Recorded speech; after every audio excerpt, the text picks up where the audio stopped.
আমি চলে যাব আমাদের ১ম অতিথির কাছে। আপনার নামটা প্লিজ একটু বলবেন। আপনি কোথা থেকে এসেছেন সেটা একটু বলবেন। তারপরে আপনার ঘটনায় যাব আমরা। আসসালামু আলাইকুম রাসুল ভাই। আমার নাম মোহাম্মদ ইমাম রাব্বানী। আর বাংলাদেশে আমার বাড়ি হচ্ছে নারায়ণগঞ্জের সিদ্ধিরগঞ্জ। আর আজকে যে ঘটনাটা বলবো সেটা আমার আম্মুর কাছ থেকে শোনা। এটা হচ্ছে নারায়ণগঞ্জের বন্দর থানায় আমার নানু বাড়ি। তো ঘটনাটি অবশ্যই সত্য, যেহেতু আমার আম্মুর কাছ থেকে অনেকবার শুনছি। তো সরাসরি চলে যাই ঘটনায়। ঘটনা থেকে আজ থেকে ১৫-২০ বছর ঘটনা হচ্ছে আমার এক আম্মুর কাজিনের সাথে আমার মামা। আমার ওই মামার কিছু জমি ছিল বিলের মাঝখানে বন্দরে। ওই এরিয়াগুলো এখনও হন্টেড, এখনও খুব ভয়ঙ্কর, অনেক কিছুই ঘটে যেগুলো আর কি বিশ্বাস করার মতো না এই যুগেও। আর ওই এরিয়াগুলো এতই ভয়ঙ্কর থাকে কিছু কিছু জায়গায়, আপনি গেলে এখনও দিনের বেলাও তো ভয় করব। তো আজ থেকে ৩০ বছর আগের ঘটনা, অবশ্যই তখন তো আরও খারাপ অবস্থা ছিল। তো মামা ভোর ৩টায় বাসা থেকে বের হয়ে যায় তার ধান খেতে পানি দেওয়ার জন্য। তো উনি হাঁটতে হাঁটতে বিলের মাঝখানে চলে যায়, তার জমিটা ছিল বিলের মাঝখানে। আর ওনার এই বিলের ১ কিলোমিটার আশপাশে কোনো বাড়িঘর নাই। চারিদিকে তাকাইলে যেদিকে যাইবেন আপনার ১ কিলোমিটার মতো দূরত্বে যে বাড়িঘরগুলা, বিলটা এত বড়। আর এই বিলের মাঝে আপনার পানিও আছে নিচু জায়গায় মোটামুটি। আর এখানে অনেক হিজল গাছ আছে। তো মামা প্রত্যেক দিনের মতো না, আজকে হঠাৎ করে গেছে যে রাতে পানি দিবে, প্রত্যেক দিন হয়তো আজানের পর যায়। আজকে একটু বাড়িতে অনেক কাজ, তাই ভোরের আগেই পানিটা ছেড়ে ধান খেতে পানি পরিপূর্ণ করে উনি হয়তো বাসায় চলে আসবে। ভোরে সকালবেলা আবার অন্য কাজগুলা করবে। এই কারণে উনি বিলের মাঝখানে গিয়ে ক্ষেতের আইল কেটে আরেকজনের পাশের জমির থেকে পানি ওনার জমিতে দিচ্ছে। তো এভাবে দিচ্ছে ১৫-২০ মিনিট যাওয়ার পর হঠাৎ করে দেখছে যে দূর থেকে একটা মহিলা আসছে, ঘুমটা পরা, হাতে একটা ঘাটটি, কাপড়ের গাঁট, এই যে গ্রাম থেকে যেভাবে কাপড় টাপড় পেঁচায় আগে মুভিতে দেখতাম এরকম টাইপের আর কি। তো মামা বলতেছে এইদিকে কেন আসতেছে এই মহিলা, আর এত রাতে এইদিকে কেন আসতেছে। তো উনি ভাবতেছে যে হয়তো কোথাও হয়তো ওনার হাজব্যান্ডও হয়তো আছে এখানে, জমিতে হয়তো কাজ করবে হাজব্যান্ড। তো এই জন্য খাবারটা বড় সাথে করে নিয়ে আসছে, হাজব্যান্ড হয়তো পিছনে, মহিলা আগে আসছে। তো এভাবে যখন একটু দূরে, তখন তো এত ফর্সাও না, এত ইও না, তারপর তো চাঁদের হালকা হালকা একটু আছে, আলো আছে। তো মহিলা এদিন ওনাকে পাস করে চলে গেছে, উনি জমির মধ্যেই ছিল। তো ওনাকে পাস করে ওনার জমির আইল দিয়ে যাচ্ছে। তো যাওয়ার পর দেখে যে আর কেউ নাই, পিছনে কেউ নাই। তো উনি ভাবতেছে যে কোনো বাড়ির বউটু হবে যে এত রাতে পালায় যাইতেছে। ওই সময় নাকি আম্মুর কাছ থেকে শুনছি যে এরকম হয়, যে গৃহস্থলীর বাড়িতে কাজের চাপ পড়লে আপনার গ্রামের যে বউগুলো আছে পালায় শ্বশুর বাড়ি থেকে বাবার বাড়ি চলে যায়। তো মামা এটাই ভাবতেছে যে কোনো বাড়ির বউ মনে হয় পালায় চলে যাইতেছে, কিন্তু পালায় যাবে ভালো কথাই, বিলের মাঝখানে কোথায় যাবে? ওদিকে তো পানি, এদিকে তো যাওয়ার কোনো রাস্তা নাই। আবার আত্মহত্যা করার জন্য কি যাচ্ছে কিনা এটাও মামার টেনশন, চিন্তা করতেছে। তো মামা কি করছে, ওইটার পিছনে ওই মহিলার পিছন নিছে। পিছনে নেওয়ার পর আস্তে আস্তে যাচ্ছে আর বলতেছে, এই কোথায় যাচ্ছেন আপনি, কই যাইতেছেন? তো বলতেছে যে আপনি এত রাতে কইরা যে দিক দিয়ে যাচ্ছেন, এদিকে তো কোনো রাস্তা নাই, এদিকে তো পানি, আপনার কি সমস্যা? আপনি কি আমাদের পাশের কোনো আশেপাশের কোনো গ্রামের বউ, পালায় যাইতেছেন? যদি কোনো সমস্যা আমাকে বলেন, আমি আপনাদের শ্বশুরবাড়িতে নিয়ে যাই, বোঝায় সবাইকে বলবো না, বা যাতে কোনো কাজের চাপ না দেয়। তো মামা এই কথা বলতেছে কিন্তু পিছন ফিরতেছে না। তো মামা আরও আশ্চর্য হয়ে গেল যে না, একে তো থামাইতে হবো, সামনে যে যাইতেছে এটা তো খারাপ, ওদিকে তো খারাপ জায়গা, হিজল গাছ আছে, ওদিকে নাকি অনেক কিছুই ঘটতো। তো মামা ভাবতেছে যে মহিলা মানুষ, পরে আমি এখানে বিলে তো মানুষেও খারাপ কিছু ভাবতে পারে, স্বাভাবিক।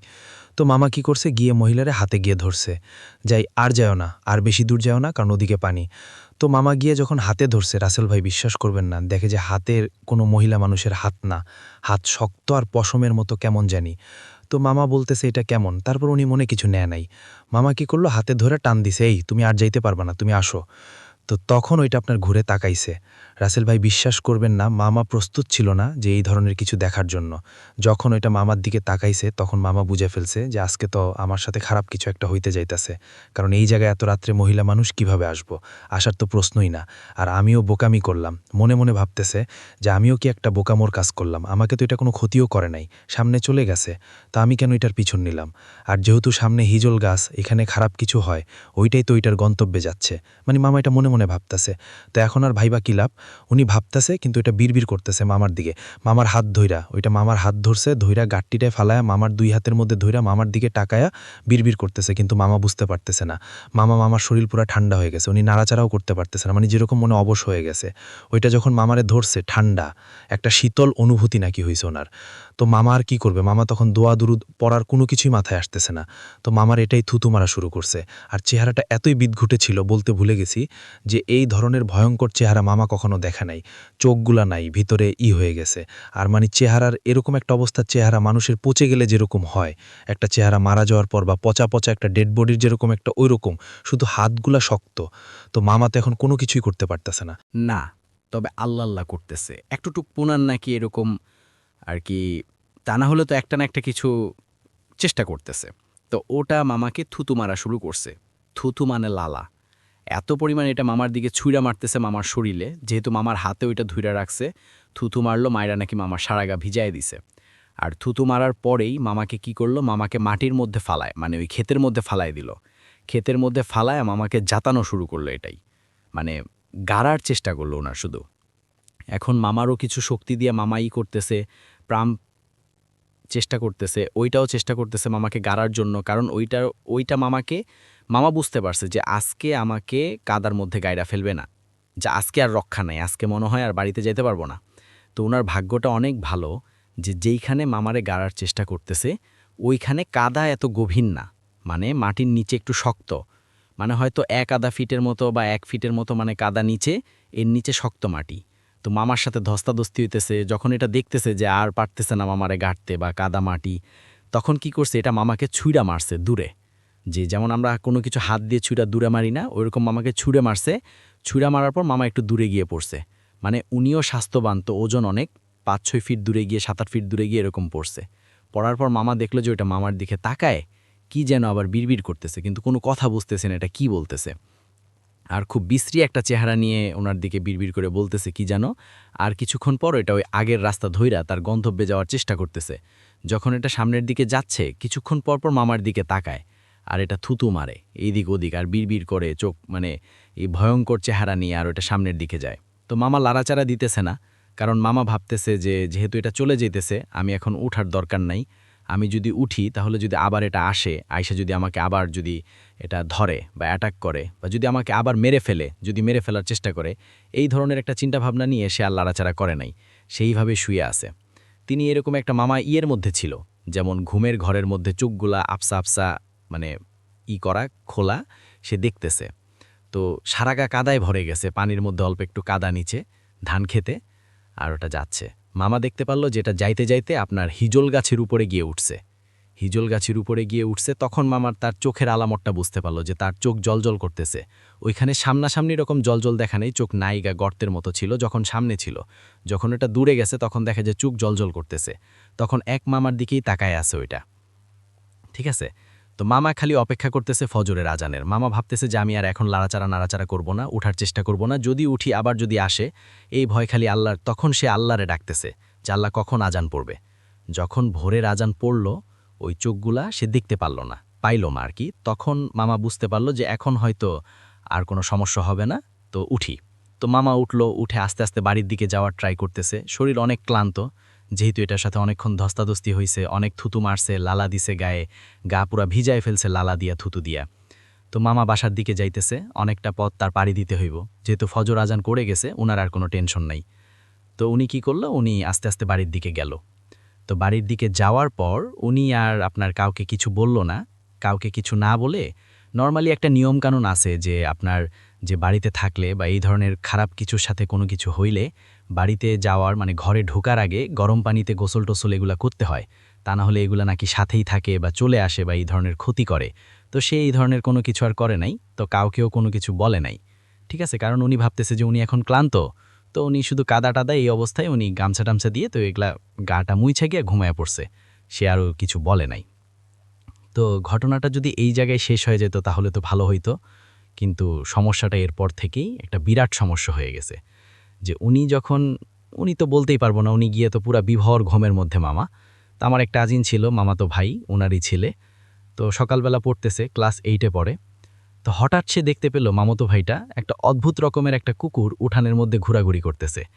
ও আমার মামাতো ভাইটা যেই জানালার পাশে সকালবেলা পড়তেছে, ওইখানেই এই বড় একটা সাইজের কুকুর এসা তার জানালার দিকে তার দিকে তাকায় আছে এক দৃষ্টিতে।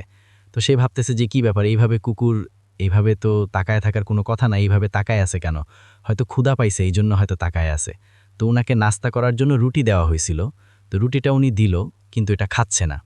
তো উনি কী করলো, পুরা একটা রুটি এটাকে দিয়ে দিল খাওয়ার জন্য। যখন পুরা রুটিটা দিয়ে দিল, তারপর এটা খাইল না। ওটা কি করলো, তার দিকে শুধু কিছুক্ষণ তাকানোর পর তারপর এটা আবার ওটার রাস্তায় চলে গেল, বাড়ির রাস্তা দিয়ে বের হয়ে ওটা চলে গেল। তো ওই দিন বিকাল থেকেই আমার ওই মামতো ভাইয়ের পেটে ব্যথা শুরু। আস্তে আস্তে পেট ব্যথা বড় আকারে ধারণ করলো। এইভাবে এসে আর সহ্য করতে পারতেছে না। তারপর বমি করা শুরু করলো, আর বমির সাথে রক্ত বমি। তারপর ওই সময় তো আর হসপিটাল বাইরে এত একটা ছিল, কিন্তু এই ধরনের সিচুয়েশনে কিভাবে হ্যান্ডেল করব এটা তো আর জানে না। তারপরে নিছিল, কিন্তু কোনো কিছুই করতে পারতেছে না। 3 দিন পর আমার ওই মামতো ভাইটা মারা গেল। মারা যাওয়ার পর তাকে বাড়িতে নিয়ে আসলো, লাশ দাফন করে তাকে জানাজা দিয়ে পরে দাফন দিয়ে করলো। তো বাসায় কান্নাকাটি করতেছিল যে আমার ছেলেটাকে কুকুর নজর লাগাইছে এরকম এরকম কালো একটা কুকুর। তখন মামার হুঁশ আসলো যে আসলেও তো এটা না। আমি তো বাসায় গোসল করি নাই গরম পানি দিয়া, বা কোনো করি নাই, কোনো হুজুরের কাছে যাই নাই। তখন সে বুঝতে পারল যে ঘটনাটা এইটার কারণে হয়েছে। তো তখন তো বুঝতে অনেক দেরি হয়ে গেল। এখন তার কিছু করার নাই, যা হওয়ার তা তো হয়েই গেছে। তো এই ছিল রাসেল ভাই আমার ঘটনা। দ্বিতীয় ঘটনায় চলে যায় আমাদের দ্বিতীয় অতিথির কাছে। আপনার নামটা প্লিজ একটু বলবেন, কোথা থেকে এসেছেন সেটা বলবেন, এবং তারপরে আপনার ঘটনায় যাব। হ্যালো রাসেল ভাই, আমি শাহিন। আমি এসেছি কুয়াকালা থেকে। আমার বাড়ি হলো গাজীপুর। আমি আগে ঢাকার একটি জায়গাতে থাকতাম, ওখানে জব করতাম। জব করার সুবাদে আমি যেহেতু ব্যাচেলার ছিলাম, একটি ব্যাচেলার বাসায় থাকতাম। ওখানে আমার খালাতো ভাই এবং আমি এবং আমার আরেকজন লোক থাকতো। যেহেতু তখন কাজের খুব চাপ ছিল, সারাদিন ক্লান্ত থাকার পরে আমি সন্ধ্যায় বাসায় আসতাম। আসার পরে খাওয়া দাওয়া করে সাথে সাথে ঘুমাই পড়তাম। ওই দিনও একই কাজ করছিলাম। সারাদিন কাজ করার পরে সন্ধ্যায় এসে তারপরে খাওয়া দাওয়া করে তারপরে ঘুমিয়ে পড়লাম। ঘুমানোর পরে রাত 3টার দিকে আমার হঠাৎ করে ঘুমটা ভেঙে যায়। ঘুম ভাঙার পরে আমি চোখ টোক ধরতেছি, ধইরা চোখ মুখ মুছতেছি। মুছার কিছুক্ষণ পরে আমি একবার ডানে তাকালাম, আবার বামে তাকালাম। তাকানোর পরে আমি কিছুই দেখতে পারলাম না। হঠাৎ করে বামে তাকায় দেখি যে একটি সাপ আমার দিকে আসতেছে। আসার পরে আমি ভাবলাম যে হয়তো আমি এটা স্বপ্ন দেখতেছি। তারপর আমি বাম দিকে আবার ঘুমাই পড়লাম। বাম দিকে ঘুমাই পড়ার পরে দেখতেছি আবার সাপ আসতেছে।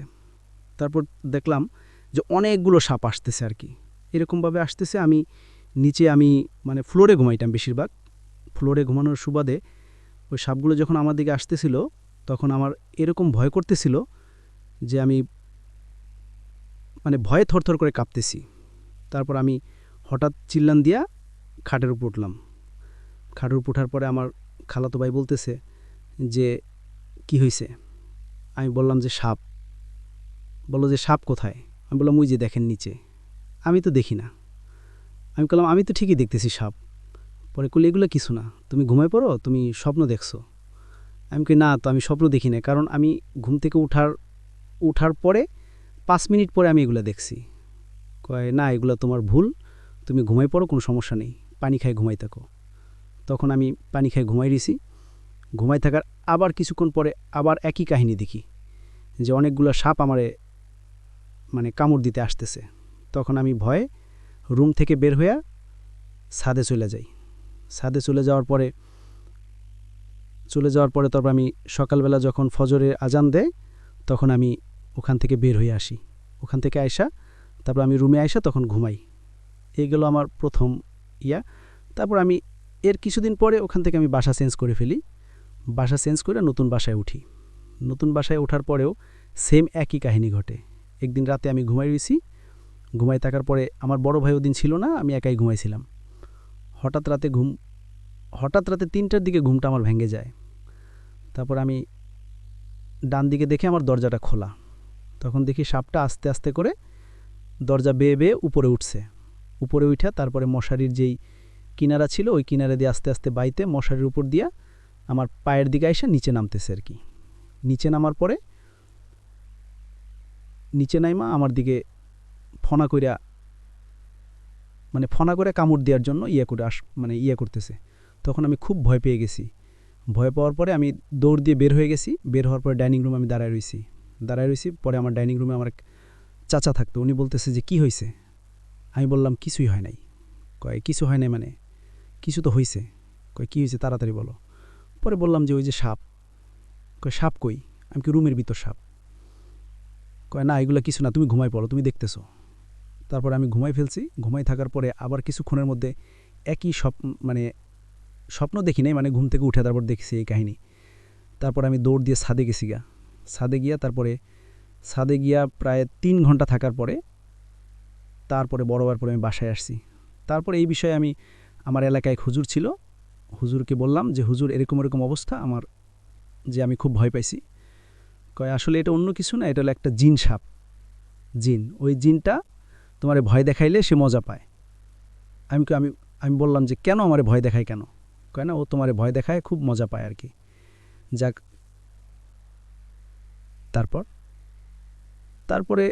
তারপরে মজা পায়। তারপরে আবার আরেকদিন রাত্রে প্রায় ৩টা বাজে, তখন ওই সময় আমি মনে করেন যে ঘুম থেকে উঠা ওয়াশরুমে গেছি। ওয়াশরুমে থেকে মানে আপনি এগুলো কি এখনও ভুগছেন আপনি? না, এখন আর ভুগি নেই। তারপর আমি যে বিয়ে করার পরে এই জিনিসটা এখন আর হচ্ছে না। কিন্তু মূলটা ওইটা ছিল একটা জিন সাপ, যেটা আমাকে ভয় দেখাইয়া করতো আর কি, মজা পাইতো। উনি বলতো যে আমাকে, যে হুজুর ছিল উনি আমাকে একটা তাবিজ দিছিল, ওই তাবিজটা পরবর্তীতে আমার গলা থেকে নিয়ে যায় আর কি। আচ্ছা, তো মানে এটাই মানে আপনার ওই তাবিজটার কারণেই হয়তো আপনার, না তাবিজটা হুজুর দেওয়ার পরে তাবিজটা আবার ওরা নিয়ে গেছিল। আচ্ছা, আর ওই হুজুরটা বলছিল যে ওই সাপটা যখন আসবে তখন আপনি ভয় পাওয়ার কোনো কারণ নাই, আপনি বলবেন যে আচ্ছা আপনি আমার কাছে আসেন। না, আমি বলছিলাম যে আপনি বললেন যে সে কবে থেকে আসে না। এটা কবে? এবছরে জানুয়ারিতে থেকে আর আসে না। কেন আসে না? যেহেতু আমি এখন বিয়ে করে ফেলছি, বিয়ে করার পরে। ধন্যবাদ আপনাকে। এখন যে ঘটনাটি প্লে করব সেটি হচ্ছে আফনান ভাইয়ের সাথে, মানে আফনান ভাইয়ের শেয়ার করা একটি ঘটনা। আশা করছি যে এই ঘটনাটি আপনাদের ভালো লাগবে। তো আমি প্লে করব সেই ঘটনাটি এবং আশা করছি যে ঘটনাটিও আপনাদের ভালো লাগবে। চলুন শুনে আসি। প্রিয় লিসেনার্স, আসসালামু আলাইকুম। আমি আফনান। আশা করি সবাই ভালো আছেন, সুস্থ আছেন। এখন যে ঘটনাটি আপনাদের সাথে শেয়ার করতে যাচ্ছি, এই ঘটনাটি আমাদেরকে যিনি দিয়েছেন তার নাম মোহাম্মদ ইমন প্রধানিয়া। ওনার বাড়ি চাঁদপুর জেলার দক্ষিণ মতলব থানার ৫ নং উপাধি উত্তর ইউনিয়নের দক্ষিণ নগা গ্রামে। মূলত উনি যে ঘটনাটি পাঠিয়েছেন সেই ঘটনাটি ওনার নিজের সাথে ঘটেনি, তবে ওনার দেখা একটি ঘটনা। ঘটনাটি যখন ঘটে সময়টা ১৯৯৭ কি ৯৮ সাল। ওনার যেই দাদা বাড়ি এবং নানা বাড়ি, এই দুটো বাড়ি কিন্তু একদম কাছাকাছি। পাশাপাশি বলা যাবে না, কাছাকাছি বলতে হবে। মাঝখানে ছোট্ট একটি খাল বা বিলের মতো রয়েছে। নানা বাড়ি থেকে ডাক দিলে দাদা বাড়ি থেকে শুনতে পান, মানে এতটা মাঝখানে দূরত্ব। তো সব কিছু ঠিকঠাক মতোই চলছিল। তো এই যে ইমন ভাইয়ের যিনি খালা, ওই খালার বিয়ে হয়েছে। বিয়ের মোটামুটি বেশ কিছুদিন পর উনি যখন সন্তান সম্ভবা হন, তখন একটা নির্দিষ্ট সময় পরে ওই খালা তার মায়ের বাড়িতে চলে আসেন। বাংলাদেশে কিন্তু এখনও এই রেওয়াজ বা সংস্কৃতিটা রয়েছে যে মেয়ের সন্তান হওয়ার আগে মায়ের বাড়িতে চলে আসা। মেয়ে সেই মায়ের বাড়িতে আসার পর মানসিকভাবে অনেকটাই প্রশান্তি লাভ করে। মায়ের বাড়িতে যেই যত্নটা সাধারণত মেয়েরা পেয়ে থাকেন, অধিকাংশ ক্ষেত্রে বলছি, সব সময় না, অধিকাংশ ক্ষেত্রে এটা কিন্তু ওই সময় একটা বড় সাপোর্ট। আর সবচেয়ে বড় কথা, মানসিক একটা সাপোর্ট এই সময় খুবই গুরুত্বপূর্ণ হয়। এই জন্য বাংলাদেশে এই রেওয়াজটা খুবই দেখা যায়। সেই রেওয়াজ ধরেই খালা চলে আসেন নানা বাড়িতে, মানে ইমন ভাইয়ের নানা বাড়িতে। সব কিছু ঠিকঠাক মতোই ছিল, কোনো অসুবিধে নাই। নির্দিষ্ট যে ডেটটা ডক্টর দিয়েছিলেন, মোটামুটি কাছাকাছি ডেটেই স্বাভাবিকভাবেই সন্তান ভূমিষ্ঠ হয়। সব কিছু ঠিকঠাক মতোই চলছিল। জন্মের কয়েক মাস পর কিছু সমস্যা দেখা দেয়। সমস্যা বলতে কি, কোনো প্যারানর্মাল সমস্যা না। বাচ্চাদের তো এমনিতেও সর্দি, কাশি, হালকা জ্বর, এটা তো হয়। বাচ্চা হওয়ার পর এই ধরনের টুকিটাকি সমস্যা সব জায়গাতেই দেখা যায়। ডাক্তার দেখানো হয়েছিল, কখনো একটু ভালো থাকে, আবার মাঝে মাঝে একটু ঠান্ডা লাগে। এটা তো নিত্য নৈমিত্তিক ব্যাপারই বলতে হবে বাচ্চাদের ক্ষেত্রে। তো ওই গ্রামের পাশের গ্রামে একজন কবিরাজ ছিল। সেই কবিরাজ ছিল খুবই জেদি প্রকৃতির, খুব বদরাগী স্বভাবের। সে যদি কারো উপর রেগে যেত তার অনেক বড় ধরনের ক্ষতি করে ছাড়ত। অনেক মানুষ তার কাছে যেত, যাওয়ার পর খুব হুশ করে কথা বলতো, তার মেজাজ মর্জি বুঝে কথা বলতো। ওই কবিরাজের নাকি অনেক ধরনের পিশাচ শ্রেণীর জিন, আবার ভালো জিনও সে সাধনা করে বন্দি করে রেখেছিল। যখন যাকে দিয়ে যেই কাজটা করানো প্রয়োজন সে সেই কাজটি করাতো। এটা অনেকেই জানত। কবিরাজকে সবাই ভয় পেত। শ্রদ্ধার ব্যাপারটা আসলে ওভাবে ছিল না, সবাই ভয় পেত। ভয়ের কারণে অনেকেই সেই কবিরাজের নাম দিয়েছিলেন ডাকাইতা কবিরাজ, মানে ডাকাত কবিরাজ। তো ওই ডাকাইতা কবিরাজ নামেই সে সকলের কাছে পরিচিত ছিল। সে যে মানুষের উপকার করত না তা না, তবে অপকারটাই বেশি করত, মানে ক্ষতিটাই বেশি করত। অধিকাংশ মানুষ তার কাছে যেত কাউকে বান মারতে হবে, স্বামী স্ত্রীর মধ্যে বিভেদ ঘটাতে হবে, বিচ্ছেদ ঘটাতে হবে, এই টাইপের যত ধরনের অপকর্ম রয়েছে এই সমস্ত কাজের জন্যই অধিকাংশ মানুষ তার কাছে যেত। ভালো কাজের জন্যই যেত, তবে মানুষ কম যেত। তো এভাবেই চলছিল দিনকাল। তো একদিন হয় কি যে এই যে ইমন ভাইয়ের যিনি নানা কিন্তু বেশ মাতব্বর কোছের মানুষ ছিলেন। উনি ইউনিয়ন পরিষদেরই গুরুত্বপূর্ণ একটি দায়িত্বে ছিলেন আর কি, এই ৫ নং উপাধি উত্তর ইউনিয়ন পরিষদের। তো মানুষজন তাকে খুব মান্য করত। উনি একটা বাজারে বসেছিলেন, সেই বাজারের নাম হচ্ছে হাজি মার্কেট। নানা বাড়ির পাশে কিন্তু বেশ বড় একটা পুকুর রয়েছে। সেই পুকুরের চতুর্দিকে বিভিন্ন ধরনের গাব গাছ, আম গাছ, জাম গাছ এগুলো রয়েছে। এর থেকে পার হয়ে ওই হাজি মার্কেটটা রয়েছে। ওই এলাকার খুবই প্রসিদ্ধ একটি বাজার, হাজি মার্কেট বলে। তো এই হাজি মার্কেটের ওখানে উনি ছিলেন, নানা ছিলেন। তো নানা একটি দোকানে চা খাচ্ছিলেন। দূরে দেখা গেল ওই ডাকাইতা কবিরাজ কোনো একটা মানুষের সাথে কথা বলছেন আর পান খাচ্ছেন। তো নানা কি করেন, ওই ডাকাত কবিরাজকে ডাক দেন, ও কবিরাজ এদিকে আসো, এদিকে আসো। তো কবিরাজ আসেন। কবিরাজ তো নানাকে চিনতেন, কবিরাজ নানাকে সম্মান করতেন, শ্রদ্ধা করতেন আর কি। তো কবিরাজ আসেন, কবিরাজ তো একটু বদরাগী স্বভাবের মানুষ। তো নানা প্রথমে কি করেছেন যে কবিরাজ খাও, পান তো খাইছো, চা খাও। তো কবিরাজের সাথে উনি বসে চাটা খান। তো কবিরাজকে বলেন যে এই যে ইমন ভাইয়ের যিনি খালার যে বাচ্চাটা হয়েছে, ও ১ মাস বয়স, তার এই যে ঠান্ডা সর্দি কাশি, তারপর রাত্রে কান্নাকাটি করে, একটু দেখার জন্য কোনো উপরি দোষ বা জিন রিলেটেড কোনো সমস্যা আছে কিনা। গ্রামে তো অনেক সময় দেখা যায় যে এই ধরনের সমস্যা থাকে। তো এটা যখন কবিরাজকে বলেন, কবিরাজ ঠিক আছে চলেন যাই। যেহেতু ওখান থেকে মাত্র পায়ে হেঁটে কয়েক মিনিটের পথ, নানা বাড়ির দূরত্ব, খালা তখনও কিন্তু বাচ্চাকে নিয়ে নানা বাড়িতেই ছিলেন। তো ওখানে ওনারা হাঁটতে হাঁটতে চলে গেছেন, কথা বলতে বলতে। ওনাদের যেই ঘরের যেই নির্দিষ্ট যে স্থান, ড্রয়িং রুম, ওখানে কবিরাজকে নিয়ে উনি বসেছেন। বসানোর পর উনি বলেছেন যে এই একটু পান রেডি করে দাও। ওই যে পান, সুপারি, চুন, জর্দা এগুলো একটা বাটিতে, থালায় এভাবে পানগুলো রেডি করে দেয়। নানা গ্রামে দেখা যাচ্ছে যে এইভাবে আপ্যায়ন করে পান দিয়ে। তো ওইভাবে পানের একটি থালা কবিরাজের সামনে দেওয়া হয়। তখন কবিরাজকে বলেন যে আপনি পান খান, আমি আমার নাতিকে নিয়ে আসি। এই বলে নানা ঘরের ভেতরে চলে গেছেন। তো যাওয়ার পর নানিকে বুঝছেন যে যাও আমার নাতিকে নিয়ে আসো, কবিরাজকে দেখাবো। তখন নানি আবার বলছেন, এই তুমি কি করছো? এই ডাকাত কবিরাজরে তুমি বাড়িতে নিয়ে আসছো কেন? তুমি জানো না ও কেমন লোক? না, আমি আমার নাতিরে তার কাছে দেব না, তাকে দেখাবো না। নিয়ে আসছো ভালো কথা, আপ্যায়ন করো, সে তার মতো চলে যাক। তো নানা বলতেছেন যে আরে ওকে নিয়ে আসছি, এখন একটু তো দেখানোই লাগে, কি মনে করবে সে? যাও যাও। নিয়ে আসো, নাতিকে নিয়ে আসো। নানি আবার রেগে গেছেন যে না, তুমি কোন আক্কলে নিয়ে আসলা তাকে বাড়িতে? জানো না সে কেমন লোক? যদি আমার নাতির ক্ষতি হয়, যা হয় হবে। আমার নাতির উপর কোনো ভূতপ্রেতের আচর নাই। ছোট মানুষ, ঠান্ডা কাশি তো লাগবেই, তার জন্য কি তাকে নিয়ে আসতে হবে? যাও, তাকে বিদায় দাও, ভালো ভালো কথা বলে তাকে বিদায় দাও। এই যে কথাগুলো বলছে, নানা তো নানিকে বোঝানোর চেষ্টা করছেন যে কোনো সমস্যা নাই, কিন্তু এই যে নানি যে রেগে রেগে কথা বলছেন, এটা কিন্তু ডাকাত কবিরাজ শুনেছেন। যখন নানা ব্যর্থ হয়ে ওই ড্রয়িং রুমে আসলেন, এসে দেখলেন ডাকাত কবিরাজ নাই, চলে গেছেন। নানি যেই ভয়েসে কথা বলছিলেন তাতে অন্য ঘর থেকেও সেটা শোনা যাচ্ছিল। ডাকাত কবিরাজ তো অবশ্যই শুনেছেন। আর তাকে বাড়িতে ডেকে এনে তাকে বাচ্চা দেখাবে না, এটা তো তার জন্য অপমান ছিল। ডাকাতটা কবিরাজ এই জন্য কাউকে কিছু না বলে চলে যান। বাড়ির অন্য সদস্যরা বলেন যে সে ঘর থেকে বের হয়ে হন হন করে রেগে হেঁটে চলে গেল, কারোর সাথে কথাও বলে নাই। নানা মা তো বুঝতে পারলেন এই ঘটনা ঘটেছে। যাই হোক, এখন কি করা? বাড়ির মহিলারা যদি বাচ্চাকে না দেয়, উনি তো তাদের কাছ থেকে ছিনিয়ে এনে এই কবিরাজের সামনে নিয়ে যেতে পারেন না। নানাও বিষয়টা স্বাভাবিকভাবেই মেনে নেন। কয়েকদিন চলে যায়, মাত্র কয়েকদিন। কয়েকদিন পর ঘটে এক ভয়ঙ্কর ঘটনা। এই যে খালা আর নানি দুজন শুয়েছিলেন, মাঝখানে হচ্ছে ইমন ভাইয়ের সেই খালাতো ভাই।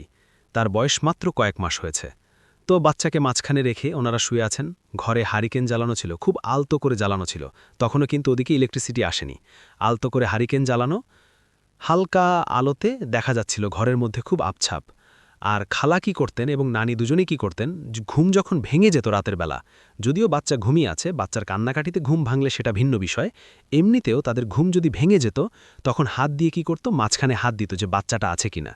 খালার ঘুম ভেঙে যায়, ঘুমের মধ্যেই উনি কোনো একটা স্বপ্ন হয়তোবা দেখেছিলেন বা এরকম কিছু একটা, তো ঘুম ভাঙার পর উনি হাতটা যখন মাঝখানে দিয়েছেন, দেখা গেল ওখানে বাচ্চা নাই। উনি হাত রাখছেন, অনেক সময় বাচ্চা কিন্তু নড়াচড়া করে এদিক ওদিক সরে যেতে পারে, আর অতটুকু বাচ্চা তো তখন উপুর হওয়া শেখেনি, অন্য জায়গায় সরে যাওয়া শেখেনি। তারপরে উনি হাত রাখছেন, কিন্তু বাচ্চা ওনার হাতে আর বাঁধে না।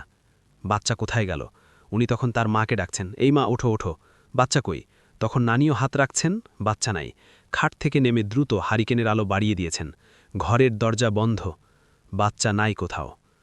ওনারা তো চিৎকার চেঁচামেচি শুরু করেছেন, বাচ্চা কোথায় গেল? বাড়ির সব লোকজন ঘুম থেকে উঠে গেছে। ঘরে অন্য কোনো প্রাণী যে ঢুকবে, অনেক সময় শিয়াল কিন্তু বাচ্চাদেরকে আক্রমণ করে, ছোট ছোট বাচ্চাদেরকে শিয়াল কিন্তু নিয়ে যায়, কিন্তু ঘরে শিয়াল ঢোকার কোনো সুযোগ ছিল না, বের হওয়ারও সুযোগ নাই। তাহলে বাচ্চা কোথায় গেল? চারদিকে রাত্রেবেলায় সবাই খোঁজাখুঁজি শুরু করলো, দিনের বেলাও খোঁজাখুঁজি হচ্ছে, অনেক দূরে দূরে খোঁজাখুঁজি হচ্ছে। দুপুর নাগাদ একজন লোক এসে খবর দিল বাচ্চা পাওয়া গেছে। কোথায়? বাড়ির কাছাকাছি যে বড় পুকুরটা রয়েছে, যার চতুর্দিকে বড় বড় গাছ রয়েছে, সেই পুকুরের একটা জায়গায়, ওই পুকুরের বিভিন্ন জায়গায় ডাল ফেলানো ছিল। ডাল ফেলানো বলতে আমি বুঝাই যে পুকুরের বিভিন্ন জায়গায় বড় বড় ডাল ফেলে রাখা হয় আর কি, কারণ ওর মধ্যে মাছ ঢুকে থাকে, বড় বড় মাছ ঢুকে থাকে। তো এই মাছ যাতে সহজে ধরা যায়, এজন্য বিভিন্ন জায়গায় ডাল ফেলে রাখা হয়। দেখা গেল ওই রকম একটা ডালের ভেতরে একটা বাচ্চা ভেসে আছে। বোঝাই যাচ্ছিল যে এটা খালার সেই ছোট্ট শিশুটা। দ্রুত ওখানে যাওয়া হয়, তাকে উদ্ধার করা হয় ওখান থেকে, ডেড বডিটা মারা গিয়েছিল। তো সবাই দেখতে পেল যে ওই বাচ্চার গলার কাছে 6টা নখের দাগ একদম বসে আছে। মনে হচ্ছে যেই হাত দিয়ে তাকে গলা চিপে ধরা হয়েছিল, তার হাতের নখের সংখ্যা 6টি। কোনো কোনো নখ গলা ভেদ করে ভেতর দিকে ঢুকে গেছে। আরেকটা বিষয় লক্ষ্য করা যায়, বাচ্চার একটা পা, একদম ছোট বাচ্চা ছিল তো, পুকুরে কিন্তু অনেক বড় বড় কাকড়া থাকে, এরকম কয়েকটি কাকড়া বাচ্চার একটা পায়ের বিভিন্ন অংশ একদম নষ্ট করে ফেলেছে। তো বাচ্চাকে যখন উদ্ধার করে আনা হয়, বাচ্চার মা মানে ইমন ভাইয়ের খালা, উনি তো এটা দেখে সেন্সলেস হয়ে যান, আর পরিবারে শোকের মাতম ছড়িয়ে পড়ে। পরিবারের সদস্যরা বুঝতে পারেন এই কাজটি কার, বুঝতে পারেন এটা সেই ডাকাতটা কবিরাজের। তখন ইমন ভাইয়ের কয়েকজন মামা, তারা তো রেগে আরও লোকজন ডেকেছেন, তাদের বন্ধুবান্ধবদেরকে ডেকেছেন, তার লাঠি সোটা নিয়ে, মানে যার যেটা দেশি অস্ত্র আছে, ওই ডাকাত কবিরাজকে আজকে পিটাই মেরে ফেলবে, অনেক হইছে, আর না, বহু লোকের ক্ষতি করছেও। তখন নানা তাদেরকে শান্ত করেন, বলেন যে আসলে এইভাবে তো একটা কাজ করা যায় না, আমাদের কাছে কি প্রমাণ আছে সেই কাজটি করেছে? প্রমাণ তো নাই, আর তার উপর আক্রমণ করা হলে সে যে লোক, সে আরও তুল কালাম বাঁধিয়ে ছাড়বে, তারও তো ভক্তকুলের অভাব নাই, যারা তার কাছ থেকে বিভিন্নভাবে উপকার নিয়েছে, মানুষকে ক্ষতি করিয়েছে, এরাও তো তার পক্ষে দাঁড়াবে। যেহেতু আমাদের কাছে প্রমাণ নাই, কেস কাভারি হবে, এরকম অনেক সমস্যা হবে, এজন্য বাদ দাও। মামারা তো কোনোভাবে বাদ দিতে রাজি না, যে এরকম একটা অপরাধের শাস্তি সে কি পাবে না, এটা তো হতে পারে না। নানা ছিলেন খুবই শান্ত মেজাজের একজন মানুষ। উনি বলেন, আমি আল্লাহর কাছে বিচার দিয়ে দিছি, আল্লাহ এর বিচার অবশ্যই খুবই দ্রুত তার সাথে করবেন ইনশাল্লাহ। তোমরা এটা নিয়ে আর কেউ বাড়াবাড়ি করো না, একদম চুপ হয়ে যাও। নানার কথায় সকলেই একদম চুপ হয়ে যায়। মনের মধ্যে ভয়ঙ্কর রকমের ক্ষোভ থাকলেও মুরব্বির কথায় তারা সকলেই এই বিষয়ে আর বিন্দুমাত্র আগান নাই। বাচ্চার দাফন কাফন হয়ে যায়, পরিবারের শোকের যে মাতমটা, এটা কিন্তু তখনও কাটেনি, যখন আরও একটি ভয়ঙ্কর খবর আসে। একদিন সকালবেলা খবর আসে, এই ঘটনার মাত্র 1 সপ্তাহ যায় নাই, এর মধ্যে সকালবেলা খবর আসছে এই একটা গাছের নিচে ডাকাত কবিরাজের মরদেহ পাওয়া গেছে। সে বসে আছে, বসা অবস্থায় মারা গেছে।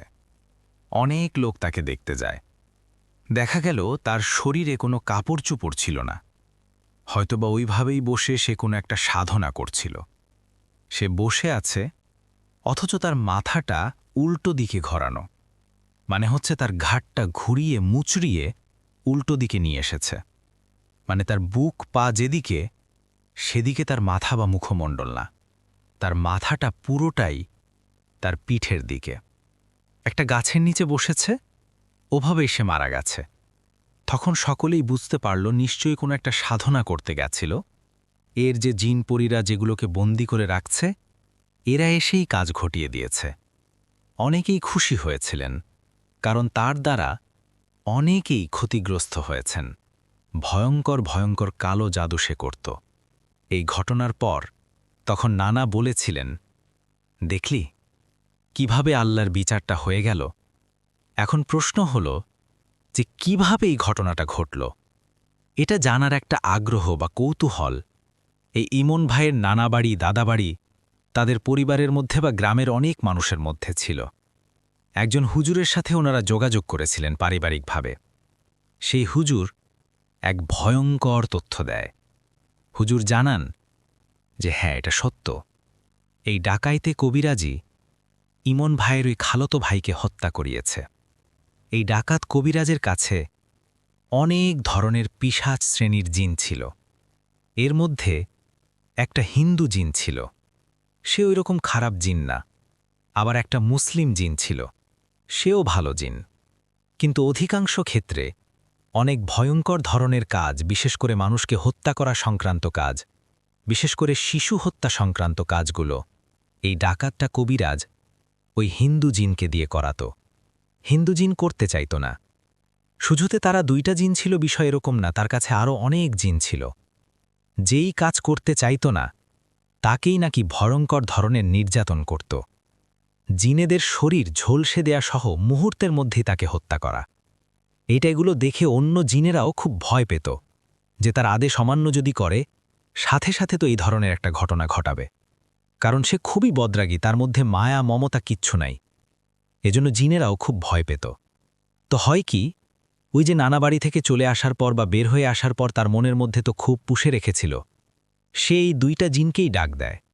ডাক দিয়ে হিন্দু জিনকে বলে যে তুই যাবি, গিয়ে ওই বাচ্চাটাকে গলা টিপে হত্যা করে পুকুরের মধ্যে ফেলে রাখবি। হিন্দু জিন তো রাজি না। যখনই বলছে রাজি না, বলে এক্ষুনি তোকে আমি ঝলসে মেরে ফেলব, শরীর পুড়াই দিব, তখন হিন্দু জিনটা রাজি হয়। হিন্দু জিনটা হত্যা করার উদ্দেশ্যে যখন বেরিয়ে পড়ে, তখন এই মুসলিম জিনটা গিয়ে ওই হিন্দু জিনকে বলে যে ভাই, এমন একটা কাজ করিস না, একদম নিরীহ বাচ্চা, এটাকে হত্যা করিস না। তখন এই হিন্দু জিন বলেছিল যে আমার কি করার আছে, আমি যদি ওকে না মারি এই ডাকাত কবিদ আমাকেই মেরে ফেলবে, আমার কিছু করণীয় নাই। তবে সুযোগ যদি আমি পাই রে, আমাকে দিয়ে যে এই বাচ্চাটাকে যে মারাচ্ছে, হত্যা করাচ্ছে, এর প্রতিশোধ আমি নেব, আর আমি যদি নিতে না পারি আমার হয়ে তুই নিবি। এই বলে ওই জিনটা চলে যায়। যাওয়ার পরেই ওই ঘরের ভেতর থেকে ওই বাচ্চাকে নিয়ে গলা টিপে হত্যা করে ওই পুকুরের মধ্যে ফেলে রাখে। এদিকে ওই মুসলিম জিন হিন্দু জিন ওরা 2জনই তো কবিরাজকে মারবে, মনে মনে একদম প্রতিশ্রুতিবদ্ধ হয়ে গেছে যে ওইটাকে মারবই, খালি একটু এদিক ওদিক হোক, খালি সুযোগটা পাই। ওরা সব সময় তাকে পাকে আছে, কিন্তু কবিরাজকে বুঝতে দেয়নি। তো কবিরাজ বিভিন্ন সময় তার তন্ত্রমন্ত্রগুলো জারি রাখার জন্য, মানে সেই শক্তি যেন ঠিক থাকে, এজন্য নির্দিষ্ট সময়গুলোতে সে রিচুয়াল করত। এগুলোতে কিন্তু কোনো ভুল করা যাবে না, ভুল করলেই বন্ধনই কেটে যাবে। ওই হিন্দু পিশাচ শ্রেণীর জিন যে আসলে খারাপ ছিল না ওইরকম, কিন্তু তাকে দিয়ে মানুষদেরকে, বিশেষ করে বাচ্চাদেরকে হত্যা করাতো। তো ওইরকম জিনদেরকে বশীভূত করে রাখার জন্য যে রিচুয়ালগুলো করতে হয় নির্দিষ্ট সময়, সে ওইরকমই একটা রিচুয়াল করতে বসছিল। এদিকে ওই 2টা জিন কি করেছে, এমন একটা আবহ সৃষ্টি করেছে যাতে করে এই কবিরাজের কিছুটা ঘুম আসে। আসলেই কবিরাজের তাদের আবহের কারণেই ঘুম আসছে, নাকি এমনি ঘুম আসছে, একটু তন্দাচ্ছন্ন ভাব হয়ে গিয়েছে। সে যে মন্ত্র পাঠ করছে, হঠাৎ করে মন্ত্র কিছুটা এলোমেলো হয়ে যায়, আর ওই সময় তার চারদিকের যে বন্ধনীটা সেটা দুর্বল হয়ে পড়ে। আর এই সুযোগটা নিয়েছে ওই মুসলিম জিন। সে গিয়ে সাথে সাথে ঘাটটা ঠিক উল্টো দিকে ঘুরিয়ে দিয়েছে। আর এর মাধ্যমে তার সাথে যে সমস্ত জিনগুলো ছিল, বিশেষ করে কবিরাজের সাথে জিনগুলো ছিল, সবাই মুক্তি পেয়ে যায়। আর ওই হিন্দু জিনটাও মুক্তি পেয়ে যায়। সব জিনগুলো মুক্তির আনন্দে তারা চলে যায়। এভাবে ওই জিনেরাই মূলত ইমন ভাইয়ের সেই খালাতো ভাই, যে একদম শিশু বাচ্চা ছিল, নৃশংসভাবে হত্যার প্রতিশোধ আল্লাহ তাআলা ওদেরকে দিয়েই নিয়েছে। তারাও খুব ক্ষিপ্ত ছিল যে এইভাবে আমাদেরকে দিয়ে অন্যায় করাচ্ছে, অনেক ধরনের অন্যায় ওই ডাকাতটা কবিরাজ তাদেরকে দিয়ে করাইছে। আর বললাম তো যে যদি কোনো জিন আদেশ অমান্য করত, ভয়ঙ্কর বিপদ তাদের উপর নেমে আসত, ভয়ঙ্করভাবে তাদেরকে শাস্তি দিত। অন্য জিনেরাও ভয়ে কাঁপাকাঁপি শুরু করে দিত। এভাবেই ওই ডাকাত কবিরাজের মৃত্যু ঘটে। ওই এলাকায় যারা আছেন তারা হয়তোবা ডাকাত কবিরাজের নাম শুনে থাকবেন। তার আসল নাম কি এটা অবশ্য ইমন প্রধানিয়া ভাই বলতে পারেন নাই, তবে তিনি ডাকাত কবিরাজ নামেই পরিচিত ছিলেন। প্রিয় লিসেনার্স, এটি ছিল ঘটনা। আরও একটা ঘটনায় চলে যাব আমরা, এবং এই ঘটনাটা একটা অডিও ক্লিপ। চলুন শুনে আসি অডিও ক্লিপটি। আশা করছি এই অডিও ক্লিপটিও আপনাদেরকে অনেক অনেক আনন্দ দেবে। চলুন শুনে আসি। হ্যালো রাসেল ভাই, আসসালামু আলাইকুম। আমি রিপন, লালমনিরহাট থেকে। আমার বাসা হচ্ছে আদিতমারি লালমনিরহাটে। তো আজকে যে ঘটনাটা আমি আপনাকে শেয়ার করব, এই ঘটনাটা আমার এক বড় ভাই, নাম হচ্ছে সাব্বির। আমার আপন বড় ভাই না, আমার দুই সম্পর্কে এক বড় ভাই, তার নাম সাব্বির। তো তিনি নারায়ণগঞ্জে থাকেন এবং নারায়ণগঞ্জে থাকার সময় এখনও তিনি থাকেন সেখানে। তো সেখানে অনেক আগে থেকে তিনি থাকেন। তো সেই সময় তার সাথে একটা ঘটনা ঘটেছিল এবং সেই ঘটনাটা আমি আজকে আপনাদের কাছে শেয়ার করব। তো আমরা আসলে নরমালি হচ্ছে পুরান ঢাকা বা নারায়ণগঞ্জ বলতে আমার দেশ প্রথমেই মাথায় আসে যে এই জায়গাগুলো অনেক পরিত্যক্ত, পুরনো এবং রাস্তাগুলো ঘিঞ্জি, ঠিক আছে? তো নারায়ণগঞ্জের বন্দরে সোনাকান্দা কেল্লার ঠিক উল্টো দিকে শীতলাক্ষার পারে এমন একটা গলি আছে যেখানে সন্ধ্যার পর নাকি এখনো মানুষ হারে না। তো ঘটনাটা আমার বড় ভাইয়ের, আমি অলরেডি আগে বলেছি। তো ভাইয়ের নাম হচ্ছে সাব্বির। তো তার ঠিকানা তিনি বলতে আমি নিষেধ করেছেন। তো রাসুল ভাই, আমি চেষ্টা করব ঠিকানাটা যখন আমি ঘটনাটা পাঠাবো তখন আপনাকে ইনবক্সে দেওয়ার। তো ঘটনাটা বেশি দিন আগের না, এই কয়েক বছর আগে কুরবানির ঈদের পরের কথা। তো সাব্বির ভাই তখন একটা টেক্সটাইল মিলের নাইট শিফটে ডিউটি করতেন। তো রাত তখন প্রায় 2:30 বাজে। অনেক নাইট শিফটে ডিউটি করার পর তিনি সে শীতলাক্ষার পাড়ে ধরে উনি হেঁটে বাসায় ফিরতেছিলেন। তো চারপাশটা কেমন যেন সেদিন তার কাছে অনেক থমথমে মনে হচ্ছিল। এমনকি নদীর পানির ছলছল শব্দও যেন অন্যরকম তার কাছে শোনাচ্ছিল। তো হঠাৎ সাব্বির ভাই খেয়াল করলেন তার ঠিক কয়েক কদম সামনে একজন লোক একটা ছোট্ট হারিকেন নিয়ে কুজো হয়ে হাঁটতেছেন। তিনি তো বেশ অবাক হলেন এই যুগে হারিকেন দেখে, কারণ এই সময় ঢাকা শহরে কখনোই কেউ হারিকেন ব্যবহার করেন না। তো এই জায়গায় তিনি হারিকেন দেখে একটু খুবই অবাক হলেন, ভাবলেন হয়তো কোনো নৌকার মাঝি। সাব্বির ভাই একটু দ্রুত হেঁটে লোকটার কাছাকাছি গিয়ে ডাক দিলেন, চাচা, এত রাতে কই যান? কিন্তু সাব্বির ভাই যতই হাঁটতেছে, সে লোকটা যখন কাছাকাছি যাওয়ার চেষ্টা করতেছে কিন্তু কাছাকাছি যাইতে পারতেছে না। তিনি যতই হাঁটতেছেন মনে হচ্ছে সেই কুজো লোকটা তার সাথে পাল্লা দিয়ে হাঁটতেছে। তো কোনোভাবেই লোকটা থামল না। কিন্তু একটা অদ্ভুত ফ্যাঁসফ্যাঁসে গলায় সেই লোকটা বলল, বাবা, আমার চাবিটা হারায় গেছে, এই ঘাটের সিঁড়িতে একটু খুঁজে দিবা?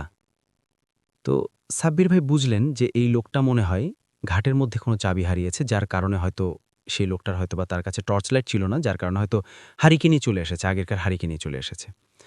তো সাব্বির ভাইয়ের দয়া মায়া তার কাছে দয়া মায়া হলো এবং তিনিও শেষ ঘাটের সিঁড়ির দিকে তাকালেন।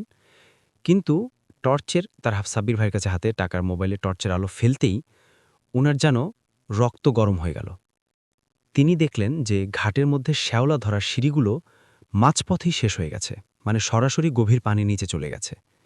কিন্তু এই বৃদ্ধ লোকটা দিব্যি সেই পানির উপর দিয়ে হেঁটে যাচ্ছে এবং চাবি খুঁজতেছে, যেন নিচে অদৃশ্য কোনো রাস্তা আছে। তো এটা দেখে তো সাব্বির ভাই খুবই অবাক হলো যে এটা কিভাবে সম্ভব। তো সবচেয়ে ভয়ঙ্কর ব্যাপার হচ্ছে লোকটার হাতে হারিকেন জ্বলছে ঠিকই, কিন্তু লোকটার কোনো ছায়া সেই মাটিতে বা পানিতে পড়ছে না, বা তাদের সেই লোকটার যে একটা ছায়া থাকবে সেটা কোনো দেখাই যাচ্ছে না। এটা সাব্বির ভাই লক্ষ্য করলেন। তো সাব্বির ভাইটা দেখে খুবই ভয় পেলেন এবং তিনি ভাবলেন যে চিৎকার করবেন কি না বুঝতেছেন না। তো তিনি যখন এটা দেখে মানে একটু চিৎকার দিতে চাইলেন, যে নিজেকে পরীক্ষা করলেন যে তিনি কথা বলতে পারছেন না কেন, তখন তিনি অনুভব করলেন তার গলা দিয়ে কোনো ভয়েস বা কোনো ধরনের আওয়াজই বের হচ্ছে না। আর সেই মুহূর্তে সেই লোকটা ঘাড় ঘুরিয়ে সাব্বির ভাইয়ের দিকে তাকালেন। তো সাব্বির ভাই দেখলেন লোকটার মুখে কীরকম একটা বীভৎস পড়ে যাওয়ার মতো, আর তার চোখগুলো লাল লাল করে জ্বলতেছে, আর তার মুখের চামড়াগুলো মনে হয় যে আগুনে পড়ে গলে গলে পড়তেছে এরকম।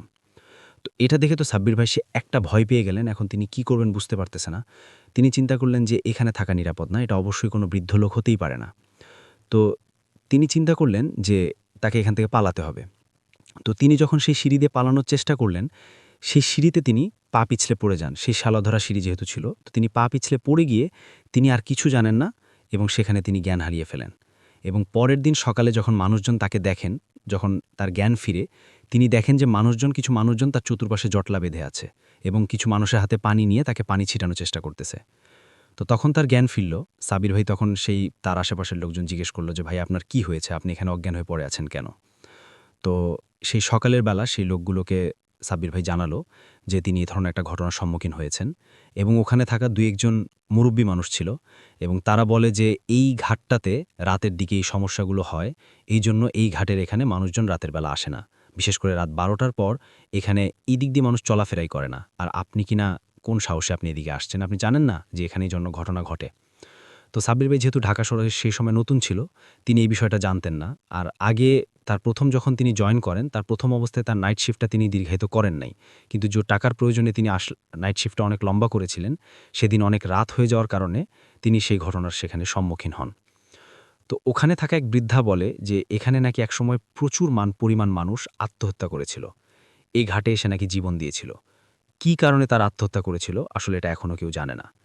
তো যার কারণে পরবর্তীতে যারা এখানে স্থানীয় আছে তারা জানে যে এখানে এই ধরনের ঘটনাগুলো ঘটে। তো এই জন্য স্থানীয়রা নাকি সেই ঘাটটা সবসময় এড়িয়ে চলে। কিন্তু যারা নতুন আসে ঢাকায় কাজের সন্ধানে, যারা ঢাকায় আসে, তারা নাকি প্রতিনিয়ত এই ধরনের ঘটনার সম্মুখীন হয়। তাদের সাথে বিভিন্ন ধরনের বিভিন্ন দেশে নাকি সেই অনেক সময় সুন্দরী নারী, অনেক সময় রিক্সা চালক, আবার অনেক সময় কুলি বেশে, আবার অনেক সময় বৃদ্ধ বেশেও নাকি এখানে মানুষকে বিভিন্নভাবে বিপদে ফেলে। তো সাব্বির ভাইকেও নাকি সেমভাবে ওরকম বিপদে ফেলেছিল। তো সাব্বির ভাই সেই ঘটনাটা হওয়ার পর থেকে তিনি কখনোই সেই ঘাটটাতে যান নাই। তিনি বলেছেন যে এটা তার সাথে একটা বাস্তবসম্মত ঘটনা, যেটা যদি আপনারা কেউ শুনে থাকেন সেইখানকার কেউ, তাহলে হয়তোবা আপনারা সে সম্পর্কে জানবেন যে এটা একটা সত্য ঘটনা। এই ঘটনাটা সেখানকার মানুষ স্থানীয়দের নাকি মুখে মুখে প্রচলিত। তো রাসেল ভাই, এই ছিল ঘটনা। আমি সাব্বির ভাইয়ের ঘটনাটা সুন্দরভাবে আপনাকে বলার চেষ্টা করেছি। আমি জানি না ঘটনাটা আপনাকে কতটুকু ভালোভাবে বলতে পেরেছি। যদি আমার ঘটনাটা সিলেক্ট হয় তাহলে আপনার চ্যানেলে প্রচার করতে দ্বিধা করবেন না। আর আমাকে অবশ্যই জানাবেন আপনি আপনার চ্যানেলে কবে আমার অডিওটা ছাড়বেন। তো সবাই ভালো থাকবেন এই প্রত্যাশায়। আল্লাহ হাফেজ। এখন যে ঘটনাটা আমি শেয়ার করব, beautiful story, very beautiful story. আসসালামু আলাইকুম রাসেল ভাই, আমি রুহি বলছি। আমি বর্তমানে আমেরিকার ভার্জিনিয়াতে থাকি। তো আজকে থেকে ৫.৫ বছর আগে আমি আমেরিকায় আসি। তখন আমার বয়স 21। আমরা যখন আসি তখন সব এত কিছু জানতাম না, চিনতাম না। নতুন দেশ, নতুন শহর, বাবা মাকে ছাড়া প্রথমবার, কোনো গাইডলাইন নাই। তারপর সব কিছু নিজের করতে হচ্ছে। তো যাই হোক, আরও কিছু বাঙালি আমার হাজব্যান্ডের মতন আরও একটা হাজব্যান্ড ওয়াইফ আর ২-৩টা ব্যাচেলার ছেলে। তো অ্যাকচুয়ালি আমার এটা বলার মানে এরা সবাই ফ্রেন্ড হিসেবেই গণ্য করা হয়েছে, ফ্রেন্ডলি। তো আমরা সবাই মিলে একটা 2 বেডরুম 1 den অ্যাপার্টমেন্ট ভাড়া নেই। তো ওইটা ছিল একটা 12তলা বিল্ডিং। আমরা 11 তলায় ফ্ল্যাট পাই, ফ্ল্যাটটা ভাড়া নেই। তো 2 বেডরুম আর একটা ডেন, স্টোরেজ রুম টাইপ, বাট ওটাকে ডেন ডাকে। তো ভাড়া নেই। এখন যারা আরেকজন হাজব্যান্ড ওয়াইফ, ওরা মাস্টার বেডরুমটা নেয়, attached bathroom, and they pay a higher amount of rent for it. তো ঠিক আছে, কুল আইডিয়া। তো ওরা একটু বেশি রেন্ট দেয়, ওরা ওইটা নিছে। তারপরে আরেকটা 2টা ব্যাচেলার ছেলে, ওরা 2 ভাই, আপন ভাই, বাট ওরা বেডরুম চাইছে। আই ডোন্ট নো ওদের কিভাবে সেন্সে কাজ করছে তখন, যে ওরা একটা হাজব্যান্ড ওয়াইফকে বেডরুমটা না দেওয়ার ডিসিশন নিয়ে দে ওয়াজ নাও আমরা নিব। আমরা এমনও বলছিলাম যে আপাতত আমরা হাজব্যান্ড ওয়াইফ, আমাদেরকে বেডরুমটা দাও, আমরা না হয় সামনের মাসে ছেড়ে দিব, একটা মাসে আমাদের তো টাইম লাগবে। অ্যান্ড দে ওয়াজ নো, বাঙালি, আবার আমরা ওরকম সম্পর্ক খারাপও করতে চাই নাই, বা সম্পর্কেরও কিছু ছিল না অ্যাকচুয়ালি, বাট জানি না, তখন বয়সও কম, বুঝতেও পারি নাই বা হোয়াট এভার। তো যাই হোক, ডেনটা ছিল একেবারে লিভিং রুমের সাথে লাগানো, একদম লাগানো, লিভিং রুম আর ডেন, একটা হাজব্যান্ড ওয়াইফের জন্য kind of embarrassing to stay there. তারপর আমরা ওইটা নিলাম, আর আমরা ওইটার জন্য আমাদের অল্প টাকাই পে করতে হয়েছে, বাকিরা যা দিছে তার চেয়ে কমই দিছি। এরপরে বাসাটা ছিল এমন যে ঢুকতেই হাতের বাম দিকে ছিল কিচেনের ওই দিক থেকে আবার আরেকটু জায়গা ছিল ডাইনিং টেবিলের জন্য। সো ওই জায়গাটায় আবার পার্টিশন করে আরেকটা ভাইয়া, ব্যাচেলার, উনিও, he was so nice and cool. এখনও যাদের কথা বলছি তারা সবাই এখনও আমাদের ফ্রেন্ড আছে। তো রিড ভাইয়া ওখানে ওর মতন স্পেস বানায় অ্যাজ এ ব্যাচেলার। সো ওভাবে স্পেস বানায় ওর মতন একটা জাস্ট ম্যাট্রেস, সিঙ্গল ম্যাট্রেস, ওর একটা 3 ট্রলি আই গ্যাস, মানে গেমস টেমস খেলার জন্য এরকম করে ও খুব নাইসলি ওর ওই জায়গাটা প্লেস করছে। আর আমরা তারপরে ওই যে লিভিং রুমের অতটুকু জায়গা আর ওইটা ড্যানের ওই দরজাটা, আর ওইটা মানে ড্যান রুমটা অ্যাকচুয়ালি। তো আমার তেমন কোনো কি আমার কিছুই ছিল না তখন, জাস্ট একটা ম্যাট্রেস, বালিশ, আর একটা স্ট্যান্ডিং আয়না, আর একটা ছোট টি টেবিল, ওটার উপরে ল্যাপটপ রেখে আমরা ইউজ করতাম। এই ছিল সংসার বলতে। তো আমরা আবার সবাই একসাথে বাজার করতাম না, যে যার যার বাজার করতাম, কারণ যে যার যার মতন, কারণ তখন সবাই এত রান্নাও পারত না, কেউ বাইরে খেত, কেউ মানে এভাবে নিজেরা আনতে মন চাইলে রানতো, না আনতে মন চাইলে না, এরকম টাইপের। তো সবাই সবার মানে কাঁচা মাংস, মুরগি এগুলা কিনে ফ্রিজে, একটা ফ্রিজই ছিল অফকোর্স, ওখানেই রাখতো, বাট যে যার যারটা করতো, ইউজ করতো। তো এরকম যাচ্ছিল। তো এভাবে আমরা থাকতাম। সো এর মধ্যে বলে রাখা ভালো, রিড মানে আমি জব পাই। তো আমার হাজব্যান্ডের কোনো জব না, ও শুধু ক্লাস করে করে, আমি 5 ঘন্টার জব পাই। বাট এভরিডে মানে সপ্তাহে 6 দিন 5 ঘন্টা ঘুরতাম। বাট আমার যেতে আসতে 4 ঘন্টা টাইম লাগতো, কারণ আমার তখন গাড়ি টাড়ি কিছুই ছিল না। সো বাসে ট্রেনে করে ঘুরে ঘুরে 2 ঘন্টা যেতে 2 ঘন্টা আসতে লাগতো। তো আমি বাসা থেকে 3টা বাজে বের হতাম। তো 3টা বাজার আগে মোটামুটি বাসা থেকে সবাই চলে যেত, বাসায় কেউই থাকতো না। আমার হাজব্যান্ডের ক্লাসে চলে যেত, বাকিরাও যার যার কাজে ক্লাসে চলে যেত।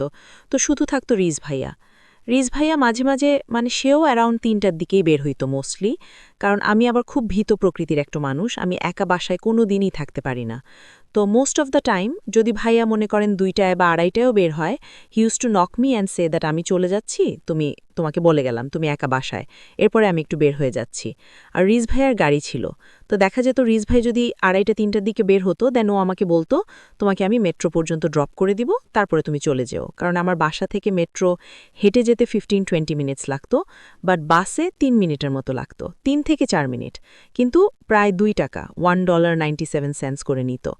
তো তখন ওই টাকাটাও আমার জন্য অনেক বেশি ছিল। তো মোস্ট অফ দ্য টাইম আমি অনেক আগে আগে বের হতাম, যাতে আমার ওই $2 খরচ না হয়, হেঁটে হেঁটে আমি স্টেশন পর্যন্ত যেতাম। তো এই কারণে যখন ধর ঠান্ডা কম বা স্নো হয় নাই বেশি এরকম হলে, তখন হেঁটে হেঁটে যেতাম, বাই করতাম, আর most of the time Riz ভাই আমাকে নামাতো, বলতো আমি তোমাকে ড্রপ করে চলে যাব, 3 মিনিটের রাস্তা। তো আর নামাতে পারলে যদি আগে চলে যেত আমাকে বলে যেত।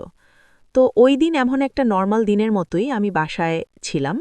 আমি রুমের মধ্যে, আমি 12টার দিকে সম্ভবত ওয়াশরুম ইউজ করে এসে রুমের মধ্যে ঢুকছি, আর বের হইনি রুম থেকে, যে একেবারে রেডি হয়ে একবারে বের হয়ে যাব, কাজে চলে যাব।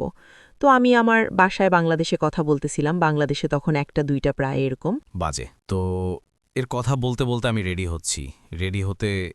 রেডি হলাম, জ্যাকেট ট্যাকেট পরলাম, সে হেভি জ্যাকেট, অনেক কিছু, মানে পুরো হেভি। আমি জ্যাকেট ট্যাকেট পরে রেডি, জাস্ট আমি বের হব, জুতাটা পরব আর পুরা মানে অ্যাপার্টমেন্ট থেকে বের হয়ে যাব। এমন মুহূর্তে in the mean time still আমার বাসায় আব্বু আম্মুর সাথে যখন আমি কথা বলতেছি, একটা ফ্ল্যাটে যদি মানুষের প্রেজেন্স থাকে, আপনি কিন্তু বুঝতে পারবেন যে হ্যাঁ আছে, বাসায় কেউ না কেউ আছে, it's somebody or someone whatever. তা আমার মাথায় এটাই ছিল যে রিদ ভাইয়া বাসায় আছে। তো আমি মানে মানে কথা বলছি, মাঝখানে আমি বুঝতে পারছি যে কেউ টয়লেটে গেল, আসলো, কেউ কফি বানাচ্ছে, বা মানে দের সাম নেডি outside of my room and like in the living area, যেখানে মানে দের সাম মুভমেন্ট হ্যাপেনিং। আর ওইটা আমার কাছে কোনো আজব লাগে না, কজ আমার মাইন্ডে ছিল ভাইয়া বাসায় আছে। তারপর আমি রেডি হয়ে, আমি বলতে কি প্রায় 3টা বাজে, রিদ ভাইয়া বলল না আজকে নামাবে কি না, থাক আমিও কিছু জিজ্ঞেস করব না, আমি আমার মতো বের হয়ে যাব। তা আমি এটা মানে মনে মনে ভাবতে ভাবতে আমার ফোনটা হঠাৎ ব্ল্যাঙ্ক আউট হয়ে গেল, লাইন টাইন কেটে গেল, কোনো ইন্টারনেট লাইন নেই, কিচ্ছু নাই, মানে কিচ্ছুই নাই, কিচ্ছু করা যাচ্ছে না। আমার ফোন হ্যাং, এমন অবস্থা, বন্ধ হচ্ছে না, মানে দেখতেছি যে লাইট জ্বলতেছে, 2:55 বাজতেছে, দেখতেছি সবই। তারপরে আমি বললাম যে হয়তো ফোনে কোনো প্রবলেম হয়েছে, ওকে আমি বের হয়ে যাই, তাহলে নাইলে বাসটা পাবো, আজকে আবার একটু ঠান্ডা বেশি, তো বাসে করে যাব, হাঁটতে ইচ্ছা করতেছে না। আর মোর ওভার লেট হয়ে গেছে, কারণ 15-20 মিনিট যদি আমি হাঁটি, তাহলে আমি আবার ওদিকে ট্রেন মিস করে ফেলব। তো আমার ট্রেন থাকতো 3:10-এর দিকে, আর অলরেডি 2:45। তো আমি ভাবলাম যে না ঠিক আছে, আমি আজকে তাহলে বাস দিয়ে চলে যাব। তো রাসেল ভাই, আমি যেই দরজাটা খুলছি, সাথে সাথে পুরা flat just like pin drop silent হয়ে গেছে, কিচ্ছু নাই। মানে আমি সাথে সাথে ফ্রিজ হয়ে গেছি। অ্যান্ড আমি পুরা বুঝতেছি যে এই বাসাটার মধ্যে কেউ নাই। অ্যান্ড অ্যাকচুয়ালি বাসাটার মধ্যে কেউ নাই, বাট আমি কিন্তু এতক্ষণ একটা মানুষের মুভমেন্ট, পুরা প্রেজেন্স বুঝতে পারছি যে someone's using washroom, someone's turning on light off kitchen, someone making some coffee or something, এরকম মানে হাঁটাহাঁটি। আর ফ্লোরটা ছিল কার্পেট ফ্লোর। সো হাঁটাহাঁটিতে যে একটা ঘষার মতন একটা শব্দ, আমি ও ঘষার মতন শব্দটাও পেয়েছি। But all of a sudden, in a second, everything is just vanished, gone. Seriously I was in super shock. আল্লাহর রহমতে আমার হাতে আমার ফোন, আমার ইয়ারফোন আর আমার ব্যাগটা ছিল, কজ আমি অলরেডি জ্যাকেট ট্যাকেট পরে অনেক হেভি। অ্যান্ড আমি সাথে সাথে ফ্রিজ হয়ে গেছি। আমার পা থেকে মাথা পর্যন্ত রক্তে ঢেউ খেলে গেল, আমি ফ্রিজ হয়ে গেলাম। অ্যান্ড আমি ঘামা শুরু করলাম। আমি কখনো এত ঘামি নাই, আমি ইউজুয়ালিও এত ঘামি না। যতই গরম থাকুক আমার the sweat doesn't happen to me, like মানে ঘামটা আমার খুব কম হয়। আমি ঘামতেছি, মানে মনে হচ্ছে কি আমার মাথার ওপরে কেউ শাওয়ার অন করে দিছে বৃষ্টির মতন। আমার মাথার দুই সাইড দিয়ে মানে পুরা মাথা ভিজে ঘেমে অস্থির, পানি টয়ে পড়তেছে, এরকম অবস্থা। সো এমন অবস্থায় আমি ফ্রিজড, আমি নড়তে চড়তে পারতেছি না। তারপরে আমি একদম আমার কানের কাছ থেকে একটা গরম নিঃশ্বাসের ভাব ফিল করলাম। এইটা ফিল করার সাথে আমি একটা ঢোক গিললাম। আমি বললাম মনে মনে, ইয়া আল্লাহ। এরপরে আমি মিথ্যা কথা বলবো না, আমার মুখ দিয়ে কোনো সূরা আসতেছে না, কিচ্ছু আমি আল্লাহ পর্যন্ত বলতে পারতেছি না। জাস্ট ওই একবার আমি বলছি ইয়া আল্লাহ। তারপরে আমার পায়ের কাছে আমার বুটসগুলা ছিল, সো আমার বুটসটা তো আমার পরতে হবে, না পরে তো আমি বের হতে পারতেছি না। তো আমি আমার নিজেকে কাম করার চেষ্টা করতেছিলাম, করতে হতে অ্যাজ ইন আমি যেই প্রেজেন্সটা ছিল এটাকে আমি পাত্তা দিতেছি না, এরকম আমি একটা মানে ভাব আমার। তারপরে আমি বুটটা নিলাম, নিয়ে আমি ওখানে আমাদের দরজার কাছে থেকে মেইন ডোরের কাছেই একটা লাভ সিট সোফা টাইপ ছিল ব্ল্যাক কালারের। তো আমি ওইটাতে বসলাম, বসে কারণ আমার বুটসগুলো তো আমার টাইট করে পড়তে হবে, কজ নাইলে আমি যাব কি করে। আর এমন না যে আমি জাস্ট অ্যাপার্টমেন্ট থেকে বের হলেই হয়ে গেল, আমার প্রায় 300-400 সেকেন্ডস লাগবে টু রিচ দ্য এলিভেটর। তো আমি লিফট পর্যন্ত যেতে আমার 400 সেকেন্ডস ওয়াক করতে হবে। ইট ওয়াজ আ লং করিডোর। তো আমি চিন্তা করলাম যে পাগলামি না করে নিজেকে যতটুকু ঠান্ডা রাখা যায়। তা আমি বসে আমি বুটসগুলা পড়লাম। আমি যখন বসলাম, আমি ক্লিয়ারলি দেখতে এবং আর চোখে দেখলাম এবং আমি ফিল করতে পারলাম যে সামওয়ান জাস্ট স্যাট বিসাইড মি। কেউ একজন বসলো এবং ওটা লেদারের সোফা ছিল। সো লেদার সোফায় প্রেশার পড়লে ওখানে একটা ভাঁজ পড়বে, and I could clearly see that. আমি দেখলাম, ওইটা দেখার পরেও আমি নর্মালি একটু নিজেই মানে আমার কোনো কথা কোনো কিছু মুখ দিয়ে বের হচ্ছে না, না আমি কিছু বলতে করতে পারছি। আমি কোনো রকম আমার বুটসগুলা পরলাম, পরে আমি উঠে দাঁড়ালাম। দাঁড়িয়েও আমি 5 সেকেন্ডের মতন দাঁড়িয়েছিলাম। তো 6-7 কদম পরেই মেইন ডোরটা। এখন আমি চিন্তা করতেছিলাম যে আমি যদি গিয়ে লকটা ঘুরাই আর যদি না খুলে, দেন আমার রিয়াকশনটা কি হবে। কারণ এতক্ষণ আমি নিজেকে বুঝ দিচ্ছিলাম যে আমি জুতাটা পরে আমি বের হয়ে যাব। তো আমি যখন দরজার কাছে যাচ্ছি ততই আরও ফিলিংস হচ্ছে যে দরজাটা খুলবে না। তো আমি দরজাটায় হাত রেখে বিসমিল্লা বলে ঘুরালাম, আল্লাহর অশেষ রহমতে দরজাটা খুলে গেল। তো দরজাটা খোলার সাথে সাথে আমি খুবই নাইসলি দরজা থেকে বের হলাম, কোনো দৌড় দেই নাই, কিচ্ছু না, জাস্ট বের হয়ে গেলাম। লকটা ঘুরাই বের হয়ে গেলাম যাতে অটো লক হয়ে যায় দরজাটা। বের হয়ে এবার আমি খুবই কামলি হাঁটতে হাঁটতে লিফট পর্যন্ত গেলাম। তো 12 তলা বিল্ডিং, যেটা আমি আগেও বললাম, 12 তলা বিল্ডিংয়ে আমরা 11 তলায়। সো আমি অফকোর্স যদি নিচ থেকে উপরে আসে বা উপর থেকে নিচে আসে, মানে খুবই কম চান্সেস যে এই মুহূর্তে আমি কাউকে পাবো on the lift, cause it was 3 o'clock, 3টা বাজে। তা আমি এই মুহূর্তে যে লিফটে কাউকে এক্সপেক্ট করবো এটা একটা বোকামি হবে। অ্যান্ড অ্যাজ আই এক্সপেক্টেড লিফটে কেউ ছিল না। তা আমার লিফটে ঢুকতে হলো একাই, কারণ আমি কার জন্য কোথায় ওয়েট করব। তা আমি একাই লিফটে ঢুকলাম। লিফটের ডোরটা সিলভার কালারের ছিল, সো অফকোর্স যখন ডোরটা ক্লোজ হবে I'll see my shadow on the door, and I saw another shadow next standing on me. আর আমার আর কিছু বলার ছিল না। আমি তারপরেও খুব কামলি আমার ফোনটা ইউজ করার চেষ্টা, মানে অ্যাজ ইন আমি কোনো কনসেন্ট্রেশন আমার কিচ্ছুই মানে যাচ্ছে আসছে না, কারণ আমি শুনেছি যে যদি তুমি এটাকে মানে এটাতে কনসেন্ট্রেট না দাও বা পাত্তা না দাও, they can't harm you until you and unless you give permission. So আমি ওইটাই আমার মনের মধ্যে ছিল, কারণ আমি অলওয়েজ ভূত এফএম শুনি, ওগুলো শুনেও আমার অনেকটা সাহস বাড়ছে আমি বলতে পারি যে। তো আমি পাত্তা দিই নি, অ্যান্ড দেন আল্লাহর রহমতে 8 ফ্লোরে লিফটটা থামলো, আর একটা বাচ্চা আর মা তারা ঢুকলো। Then everything was normal. আমার শরীর হঠাৎ করে খুবই রিল্যাক্সড হয়ে গেল। I was feeling like okay, I can breathe now. এরকম একটা ফিলিংস, মানে যখনই লিফটে 8 তলায় থামলো, ফার্স্ট টাইমে ভয় পাইছি যে 8 তলায় কেন থামলো, মানে কেউ যদি না ঢোকে, এটা যদি এমনি খুলে, মানে লিফটটা খোলার পরে আমি যদি অপোজিটে কোথাও কাউকে কিছু না দেখতে পাই বা কেউ না থাকে, হোয়াট উইল আই ডু? তারপর আল্লাহর রহমতে একটা বাচ্চা আর মা ঢুকলো। তারপরে যেই ওনারা ঢুকলো লিফটে, আমি লাইক এখন 2টা নিঃশ্বাস, like okay, I can breathe now, I am live, আমি বেঁচে আছি, আমি মরে যাই নাই, এরকম একটা ফিলিং। তারপরে আমি এগুলো সব কিছু মাথা থেকে ঝেড়ে দিয়ে কাজে গেলাম, আসলাম, আস্তে আস্তে আমার রাত 12টা বাজলো। অ্যান্ড দেন আমি রিজ ভাইকে বললাম, ভাইয়া তুমি আমাকে বলে যাওনি কেন, তুমি যে চলে গেছো? বলে কি? তখন রিজ ভাই আমাকে বলতেছে, আমি তো আজকে 1টা বাজে বাসা থেকে বের হয়ে গেছি, তখন তুমি তোমার রুমে ছিলা, আমি জানি না তুমি ঘুমাচ্ছিলা না কি করছিলা যে আমি তোমাকে নক করে ডিস্টার্ব করব। আর যদি এত আর্লি তোমাকে বলতাম, তুমি হয়তো বা বাইরে চলে যেতে, বা বাইরে ব্যালকনিতে বা বাইরে রাস্তায় কোথাও বসে থাকতা। এই জন্য আমি ভাবলাম যে বলার দরকার নেই, তুমি যখন বের হবা তখন তো দেখবাই যে কেউ নাই, এই জন্য আমি তোমাকে বলি নাই, আমি চলে গেছি। আর আমি একটু তাড়াহুড়াই ছিলাম। তারপরে আমি সবাইকে আমার এই ঘটনাটা বললাম যে আজকে আমার সাথে এরকম এরকম হয়েছে। অ্যান্ড দেন 2 দিন পরে আমাদের বাসায় পুলিশ আসে। একটা ছেলের ছবি দেখায় দেখায় বলে, এই যে চিনো কিনা, ইয়া কিনা। তো আমরা বললাম যে না, আমরা তো এই বাসায় উঠছি মানে 1-1.5 সপ্তাহ হয়েছে, এর বেশি হয় নাই। তো আমরা জানি না, আমরা নতুন লিজ হোল্ডার হ্যানতেন বলে কি পরে আমরা জিজ্ঞেস করলাম যে কেন, কি হয়েছে, কি বলতেছে যে মানে এই ছেলেটা এই বিল্ডিংয়ের এই ব্যালকনি থেকে লাস্ট মান্থে সুইসাইড করছে, 11 তলা থেকে লাফ দিয়ে মানে সুইসাইড করছে। এইটা শোনার পরে তা আমি like I was like, oh my God, I can't stay in this house no more. তারপরে আমি আমার হাজব্যান্ডকে এনকারেজ করলাম সুন অ্যাজ পসিবল আমরা ছেড়ে দিই বাসাটা, 1 মাসের মধ্যেই, প্রায় 1-1.5 মাসের মধ্যেই ছেড়ে দিই। আরও অনেক রিজনস ছিল যদিও, বাট মেন্টালি ওখানে ভালো ছিলাম না আমরা, we suffered a lot over there. তারপরে আরও অনেক ধরনের মানে কথাবার্তাও মানে শুনতে হয়েছে আমার, যেগুলো আমি কখনো এক্সপেক্টও করি নাই। Actually like I don't know এটা কতটুকু সত্যি বা এটার সাথে রিলেটেড। লাইক আরেকজন যে হাজব্যান্ড ওয়াইফ ওরা ছিল, ওরা বলতো যে ওদের কাঁচা গরুর মাংস, মুরগির মাংস নাই, গায়েব হয়ে গেছে, মানে এই ধরনের টিপিক্যাল কথাবার্তা। তারপরে আই ডোন্ট নো এটার সাথে রিলেটেড কিনা বা কিছু।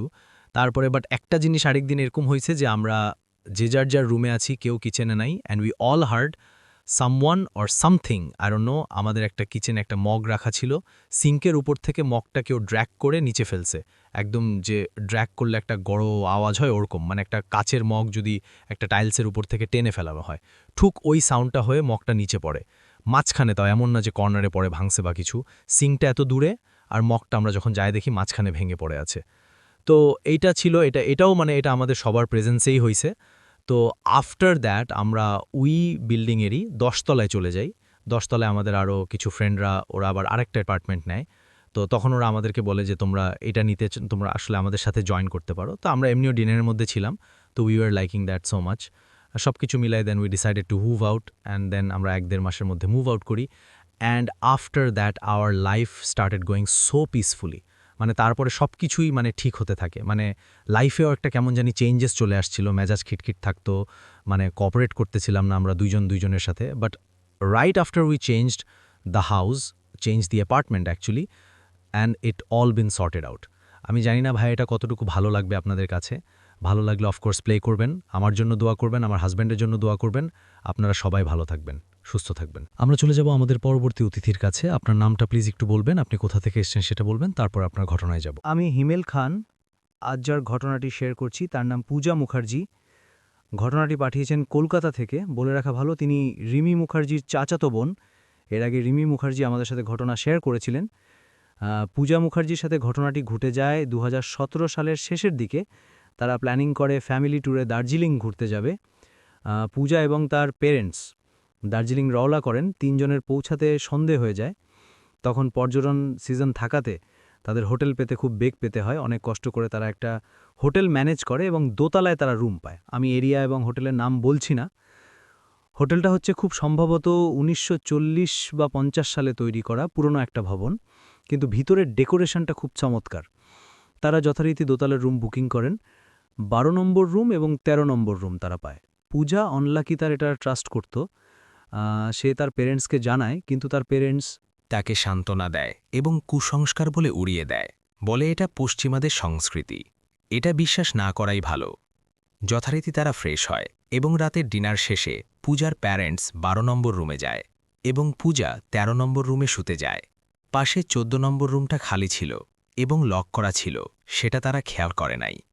পূজার রাতের নিস্তব্ধতা এবং নির্জনতা খুব ভালো লাগত। সে ঘুমানোর আগে বারান্দায় আসে এবং বারান্দা থেকে পাহাড়গুলো দেখছে। এই সময় পূজা একটা শব্দ পেল। কাঠের একটা দরজা যদি একটু খুলে যায়, খুব সম্ভবত 2 থেকে 3 ইঞ্চি যদি খুলে যেমন একটা শব্দ হবে। পূজা ঠিক সেই শব্দটা অনুভব করল। ও বারান্দা থেকে তাকাইল এবং দেখল যে পূজা যেই রুমটাতে স্টে করছে সে পাশের রুমটা, 14 নম্বর রুমের দরজাটা একটু খুলে গেছে। ভেতরে হলুদ বাল্ব জ্বলছে, সেটা সে অনুভব করছে এবং দেখতে পারছে।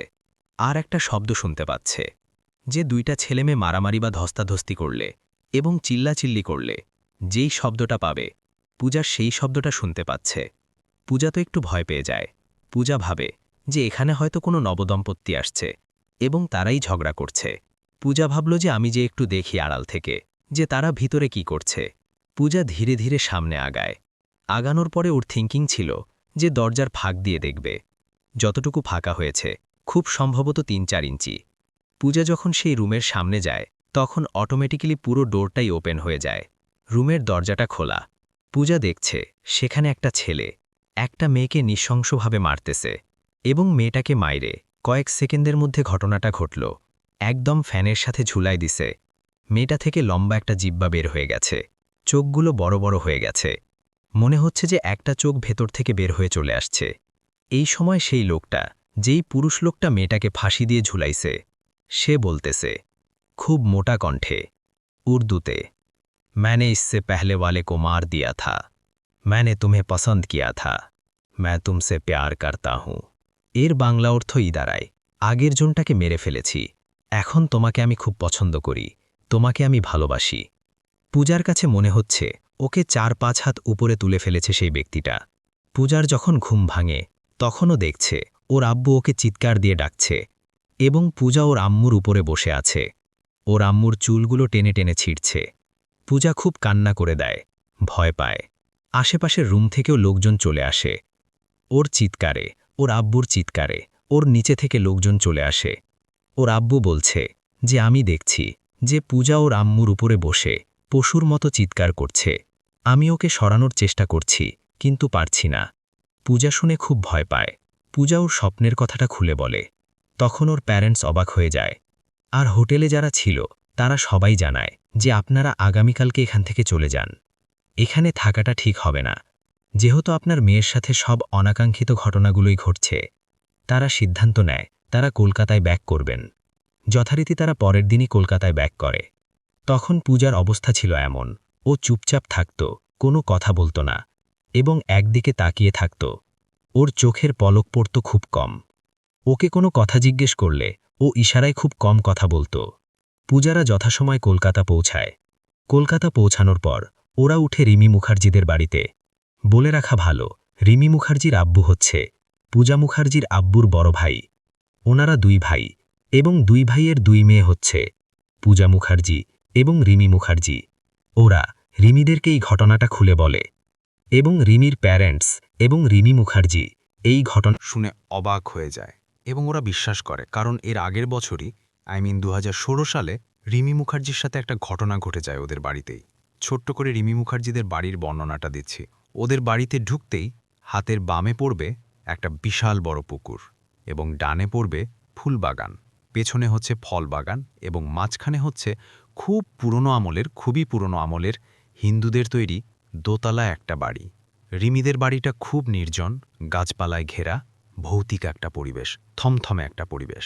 এখনও সেটা রিমির আব্বু আম্মু পূজার প্যারেন্টসকে বলে যে গত বছর রিমির সাথে যে সমস্যাটা হয়েছিল আর যে হুজুরটা সমাধান করেছিল সেই হুজুরের কাছে পরের দিন নিয়ে যাবে।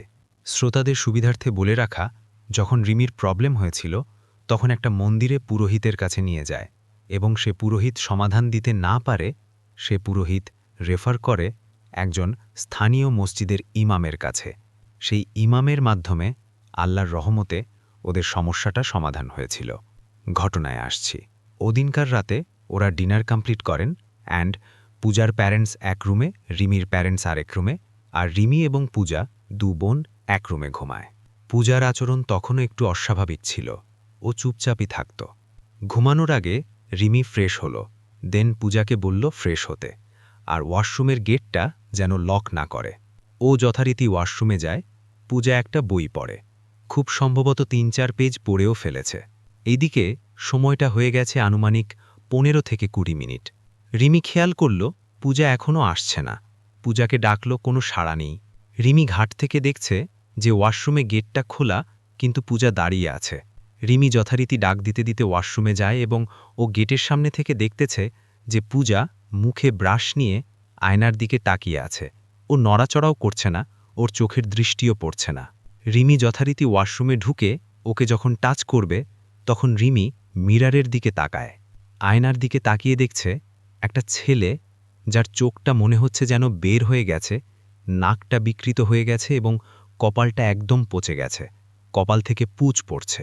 এটা দেখে রিমি সেখানে ভয় চিৎকার দিয়ে রুম থেকে বেরিয়ে যায়। রিমির চিৎকার শুনে রিমির প্যারেন্টস এবং পূজার প্যারেন্টস, ওনারা ৪ জন বের হয়। বের হয়ে দেখছে বারান্দায় তখনও দাঁড়ায় দাঁড়ায় চিৎকার দিচ্ছে। দৌড় দেয় রিমির আম্মু এবং পূজার আম্মু ওদের রুমে। যেয়ে দেখছে যে ওয়াশরুমে পূজা দাঁড়িয়ে আছে, সেখানে দৌড় দেয়। প্রথম যায় রিমির আম্মু, পরবর্তীতে যায় পেছন দিকেই থাকে পূজার আম্মু। রিমির আম্মু যখন ওয়াশরুমে খোকে পূজাকে ধরার জন্য, সে মিরারের দিকে তাকায়, আয়নার দিকে তাকায়, সেই চিৎকার দেয়। চিৎকার দিয়ে সেখানেই সেন্সলেস হয়ে পড়ে যায়। আর এদিকে পূজা ওর আম্মুর কোলেই পড়ে যায়। রিমির আম্মুকে ধরাধরি করে খাটে আনে এবং দেখছে তার কপাল ফেটে গেছে। আর এদিকে পূজাও সেন্সলেসে পড়ে আছে। রিমির আব্বু আবার ডাক্তার ছিল, সে প্রাথমিক ট্রিটমেন্ট করায়। সবচেয়ে অবাক করার বিষয় হচ্ছে যে ওদের দুজনেরই জ্ঞান ফেরে ঠিক একই সময় এবং দুজনেই অবাক হয়ে খুব তাড়াহুড়ো করে উঠে বসে। ওনাদের জ্ঞান ফেরার পর রিমির আম্মু অনুভব করল উনি কোমরে ব্যথা পেয়েছেন। ওনাকে তখন প্রাথমিক ট্রিটমেন্ট করানো হচ্ছে। আর পূজাকে যখন জিজ্ঞেস করা হলো, তখন পূজা বলছে, আমি ব্রাশ করতে গেলাম, কিন্তু আমি দেখছি যে মিরারের ভেতরে সেই বিকৃত চেহারার লোকটা আমার সাথে সাথে ব্রাশ করছে এবং হাসছে। তারপরে কি হয়েছে আমার কিচ্ছু মনে নেই। কিছুক্ষণ পর রিমি মুখার্জির আম্মু বলছে, আমি যখন ওকে উদ্ধার করার জন্য ওয়াশরুমে ঢুকলাম, তখন আমি ঢুকে দেখছি যে আয়নার ভেতরে একটা বিকৃত চেহারার পুরুষ, যার একটা চোখ বের হয়ে গেছে, নাকটা বিকৃত হয়ে গেছে, আর জিহ্বাটা অনেক বড় হয়ে গেছে। দাঁতগুলো মনে হচ্ছে বাঘের দাঁতের মতো 2 সাইড দিয়ে বের হয়ে খুব বড় হয়ে গেছে। চোখগুলো অনেক বড় বড়। আর কপালটা একদম একদম পচে গেছে। সেখান থেকে পুঁজ বেয়ে বেয়ে পড়ছে, হালকা হালকা ব্লাড পড়ছে। কয়েক সেকেন্ডের মধ্যে এটা দেখে আমি সেন্সলেস হয়ে পড়ে যাই।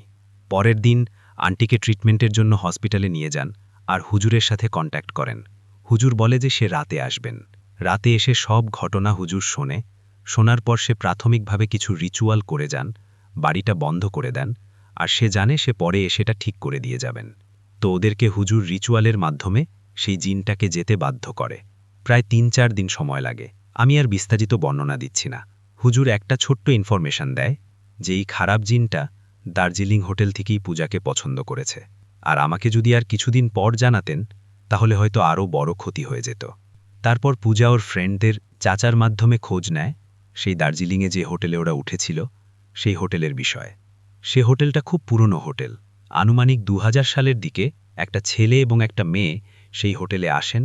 তারা ওঠেন এবং সেই ছেলেটা মেয়েটাকে হোটেলের মধ্যে হত্যা করে। তো এই ইনফরমেশন পাওয়ার পর ওরা সান্ত্বনা স্বরূপ সব মেনে নেন। হুজুরের দেওয়া আমল অনুযায়ী পূজা ধীরে ধীরে সুস্থ হয়ে যায়।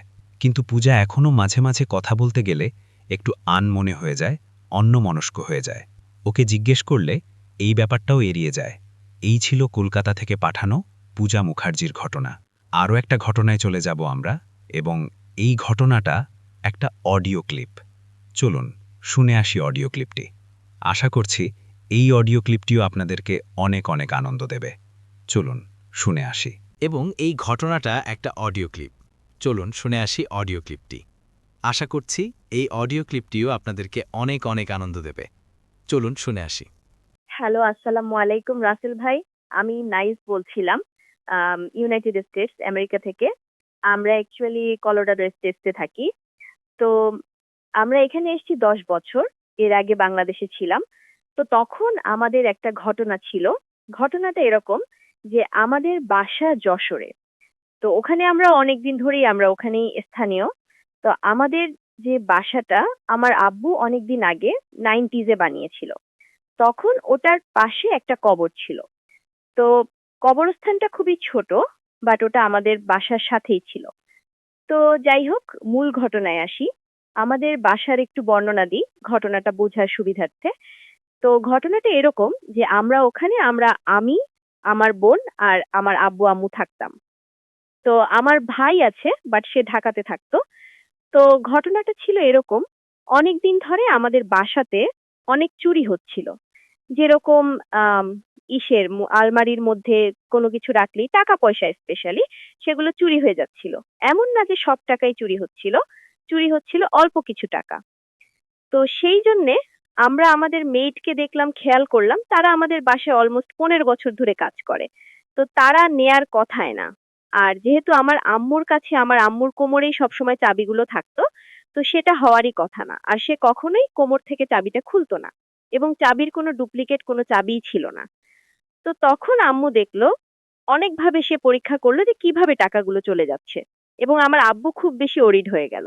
কারণ আমার আব্বু-আম্মুর মধ্যে এমন ছিল না যে আম্মু কখনো আব্বুকে না বলে টাকা নিবে বা এরকম কিছু। তো তারপরেও আব্বু বলল যে ঠিক আছে। তাহলে আব্বু এসব অ্যাবনরমাল বিষয় একদমই বিশ্বাস ছিল না। তো সে এমনি বিশ্বাস করে হয়তো জিন আসছে, যেহেতু এটা কোরআনে আছে। বাট আব্বুর ওরকম বিশ্বাস ছিল না যে জিনরা এই কাজটা করতে পারে। কিন্তু আমার আম্মুর বিশ্বাস ছিল যে এর মধ্যে নিশ্চয়ই প্যারানরমাল কিছুই ব্যাপার আছে। কিন্তু আমরা ওই বাসাতে এতদিন ধরে আসছি কিন্তু কোনো ব্যাপারই কোনো সময় কোনো ঘটনাই ঘটে নাই। বাট এই ১ম এরকম অ্যাবনরমাল কিছু ঘটছে। তখন আব্বু বলল যে ঠিক আছে তাহলে তুমি একটা কবিরাজ, আমাদের ওখানে কিছু স্থানীয় কবিরাজ আছে, তাদেরকে বললাম যে এটা কি হচ্ছে দেখো একটু। তখন আমার আম্মু এরকম কিছু লোককে বলল, তারা দেখলো, বলল হ্যাঁ এটা জিনেরই কাজ। এবং তারা এটার অনেক ব্যবস্থা দেওয়ার চেষ্টা করলো। বাট কোনো কিছুতেই কাজ হচ্ছিল না। এমন সময় আমি আর আমার হাসব্যান্ড আমরা ঢাকাতেই থাকতাম। তো তখন আমরা বাড়িতে গেছি কোনো একটা বন্ধের সময়। তখন আমি আর আমার হাসব্যান্ড একটা রুমে এবং আমাদের আরেকটা রুমে আমার আব্বু-আম্মু আর আমার বোনটা ঘুমিয়েছিল। তো অ্যারাউন্ড ২:৩০টার সময় হঠাৎ করে আমার বোনটা অনেক চিৎকার করে উঠছে। তো আমার বোন মাঝখানে এবং আমার আব্বু-আম্মু ২ জন ২ পাশে। আর সময়টা ছিল একদম শীতের সময়। তো সবাই জানলা দরজা সবকিছু বন্ধ করে তারপরে ঘুমাইছে। তো আমাদের বাসাটায় ৩ টা লক আছে এবং ৩ টা ডোর আছে। ১ম এ একটা মেইন ডোর যেটা কিনা একদম লোহার পাত দিয়ে বানানো। তারপরে আছে আমাদের একটা ক্রসিবল গেট। তারপরে আছে একটা জাহাজের পাত দিয়ে সেই ডোরটা বানানো। কারণ আমাদের ওইখানে তখন অনেক বেশি চুরি ডাকাতি বা এরকম কিছু হইতো তার জন্য, এবং অনেক মারামারি হইতো। যার কারণে আমাদের এভাবে করে সিকিউর করা আমাদের বাসাটা। তো যাই হোক, ওর পরে আমরা গেলাম, ওখানে ছিলাম যে রাত্রেবেলা। তখন দেখলাম যে আমার বোন এরকম চিৎকার করে উঠছে। তখন আমরা সবাই তাড়াতাড়ি করে ওই ঘরে গেলাম, কিন্তু ঘরের দরজা তো তখন বন্ধ। তখন আমার আব্বুর-আম্মুও তো ঘুমাচ্ছিল আমার বোনের সাথেই। তো তখন আমার বোনের চিৎকারে আমার আব্বু-আম্মু উঠেই মানে হঠাৎ কি হলো, কি হলো? তখন আমার বোন বলল যে তার গলা থেকে কে যেন চেন খুলে নিয়ে চলে গেছে। তো জানলা-টালনা সবই বন্ধ এবং আমাদের বাসার সাথে যে বাসাটা সেটাতেও যাওয়া সম্ভব না। কারণ জানলার ডোর সবকিছুই বন্ধ। এরপরে আমার আম্মু আমি গেলাম, দরজা খুললো। তখন আমরা তো ওটা দেখলাম আমার বোনের গলায় চেন নাই। তারপর ইভেন আমরা এসে আমার হাসব্যান্ড সেম রাত্রেরই আরেকটা ঘটনা, যে আমার হাসব্যান্ড স্বপ্নে দেখছিল যে তার মানি ব্যাগের মধ্যে থেকে কে যেন ৫,০০০ টাকা ছিল, তার মধ্যে থেকে কে যেন ২,০০০ টাকা নিচ্ছে। তো এমন সময় তার ঘুমটা ভেঙে গেছে এবং তার কিছুক্ষণ পরেই সে চেক করলো তার মানি ব্যাগে আসলেই ২,০০০ টাকা নাই। আর বলে রাখা ভালো যে আমাদের বাসায় যে মেডরা ২ টা মেড কাজ করতো তারা কেউ রাত্রেবেলা বাসায় থাকতো না। শুধুমাত্র আমাদের ফ্যামিলি মেম্বাররা আমরা বাসায় থাকতাম। তো এরপরে তো আমার আম্মু খুবই মানে ওরিড হয়ে গেল যে কি ব্যাপার, কোনো কিছুতেই কাজ হচ্ছে না। তারপরে আমাদের যশোর থেকে খুলনা যেতে নোয়াপাড়া একটা জায়গা আছে, ওইখানে একটা লোকের কাছে গেল। সে লোকটা অনেক আলেম একজন ব্যক্তি। তো উনি পরে আমাদেরকে সমাধান দিলেন, আম্মুকে কিছু রিচুয়ালস করতে বলছেন, অবশ্যই সেটা ইসলামিক ওয়েতে, এবং কিছু আমল করতে বলছে। তারপর থেকে আম্মু ওইগুলো করছে, করার পর থেকে আলহামদুলিল্লাহ আমাদের আর কোনো প্রবলেম হয়নি। তো এটাই ছিল রাসেল ভাই আমার ঘটনা। হ্যালো লিসনার্স, আশা করি ঘটনাগুলো আপনাদের ভালো লেগেছে। আমি চেষ্টা করেছি বাছাই করে ঘটনাগুলো আপনাদের মাঝে শেয়ার করার। আমি প্রতিদিনই ঘটনাগুলো বাছাই করে আপনাদের মাঝে একটি করে এপিসোড শেয়ার করার চেষ্টা করি। যদি আমার ঘটনাগুলো একটু ভালো লাগে তাহলে অবশ্যই এই চ্যানেলটি সাবস্ক্রাইব করবেন। আর আপনারা কোথা থেকে এই ঘটনাগুলো শুনতেছেন যদি আপনাদের ঠিকানাগুলো জানান তাহলে আমি অনেক কৃতজ্ঞ হব। তাহলে আমি বুঝতে পারবো যে আপনারা কোথা থেকে শুনতেছেন। এছাড়াও আপনাদের মাঝে যদি কোনো ঘটনা থেকে থাকে তাহলে অবশ্যই আমাদের ইমেইলে দেওয়া ঠিকানায় ঘটনাটা পাঠাবেন। তাহলে নেক্সট এপিসোডের ঘটনা আপনার সেই ঘটনাটা আমরা রাসেল ভাইয়ের মাধ্যমে অথবা আমরা নিজেরা পড়ে শোনাব। তো ভালো থাকবেন, সুস্থ থাকবেন, এই প্রত্যাশায় আজকের মতো বিদায় নিচ্ছি। আল্লাহ হাফেজ।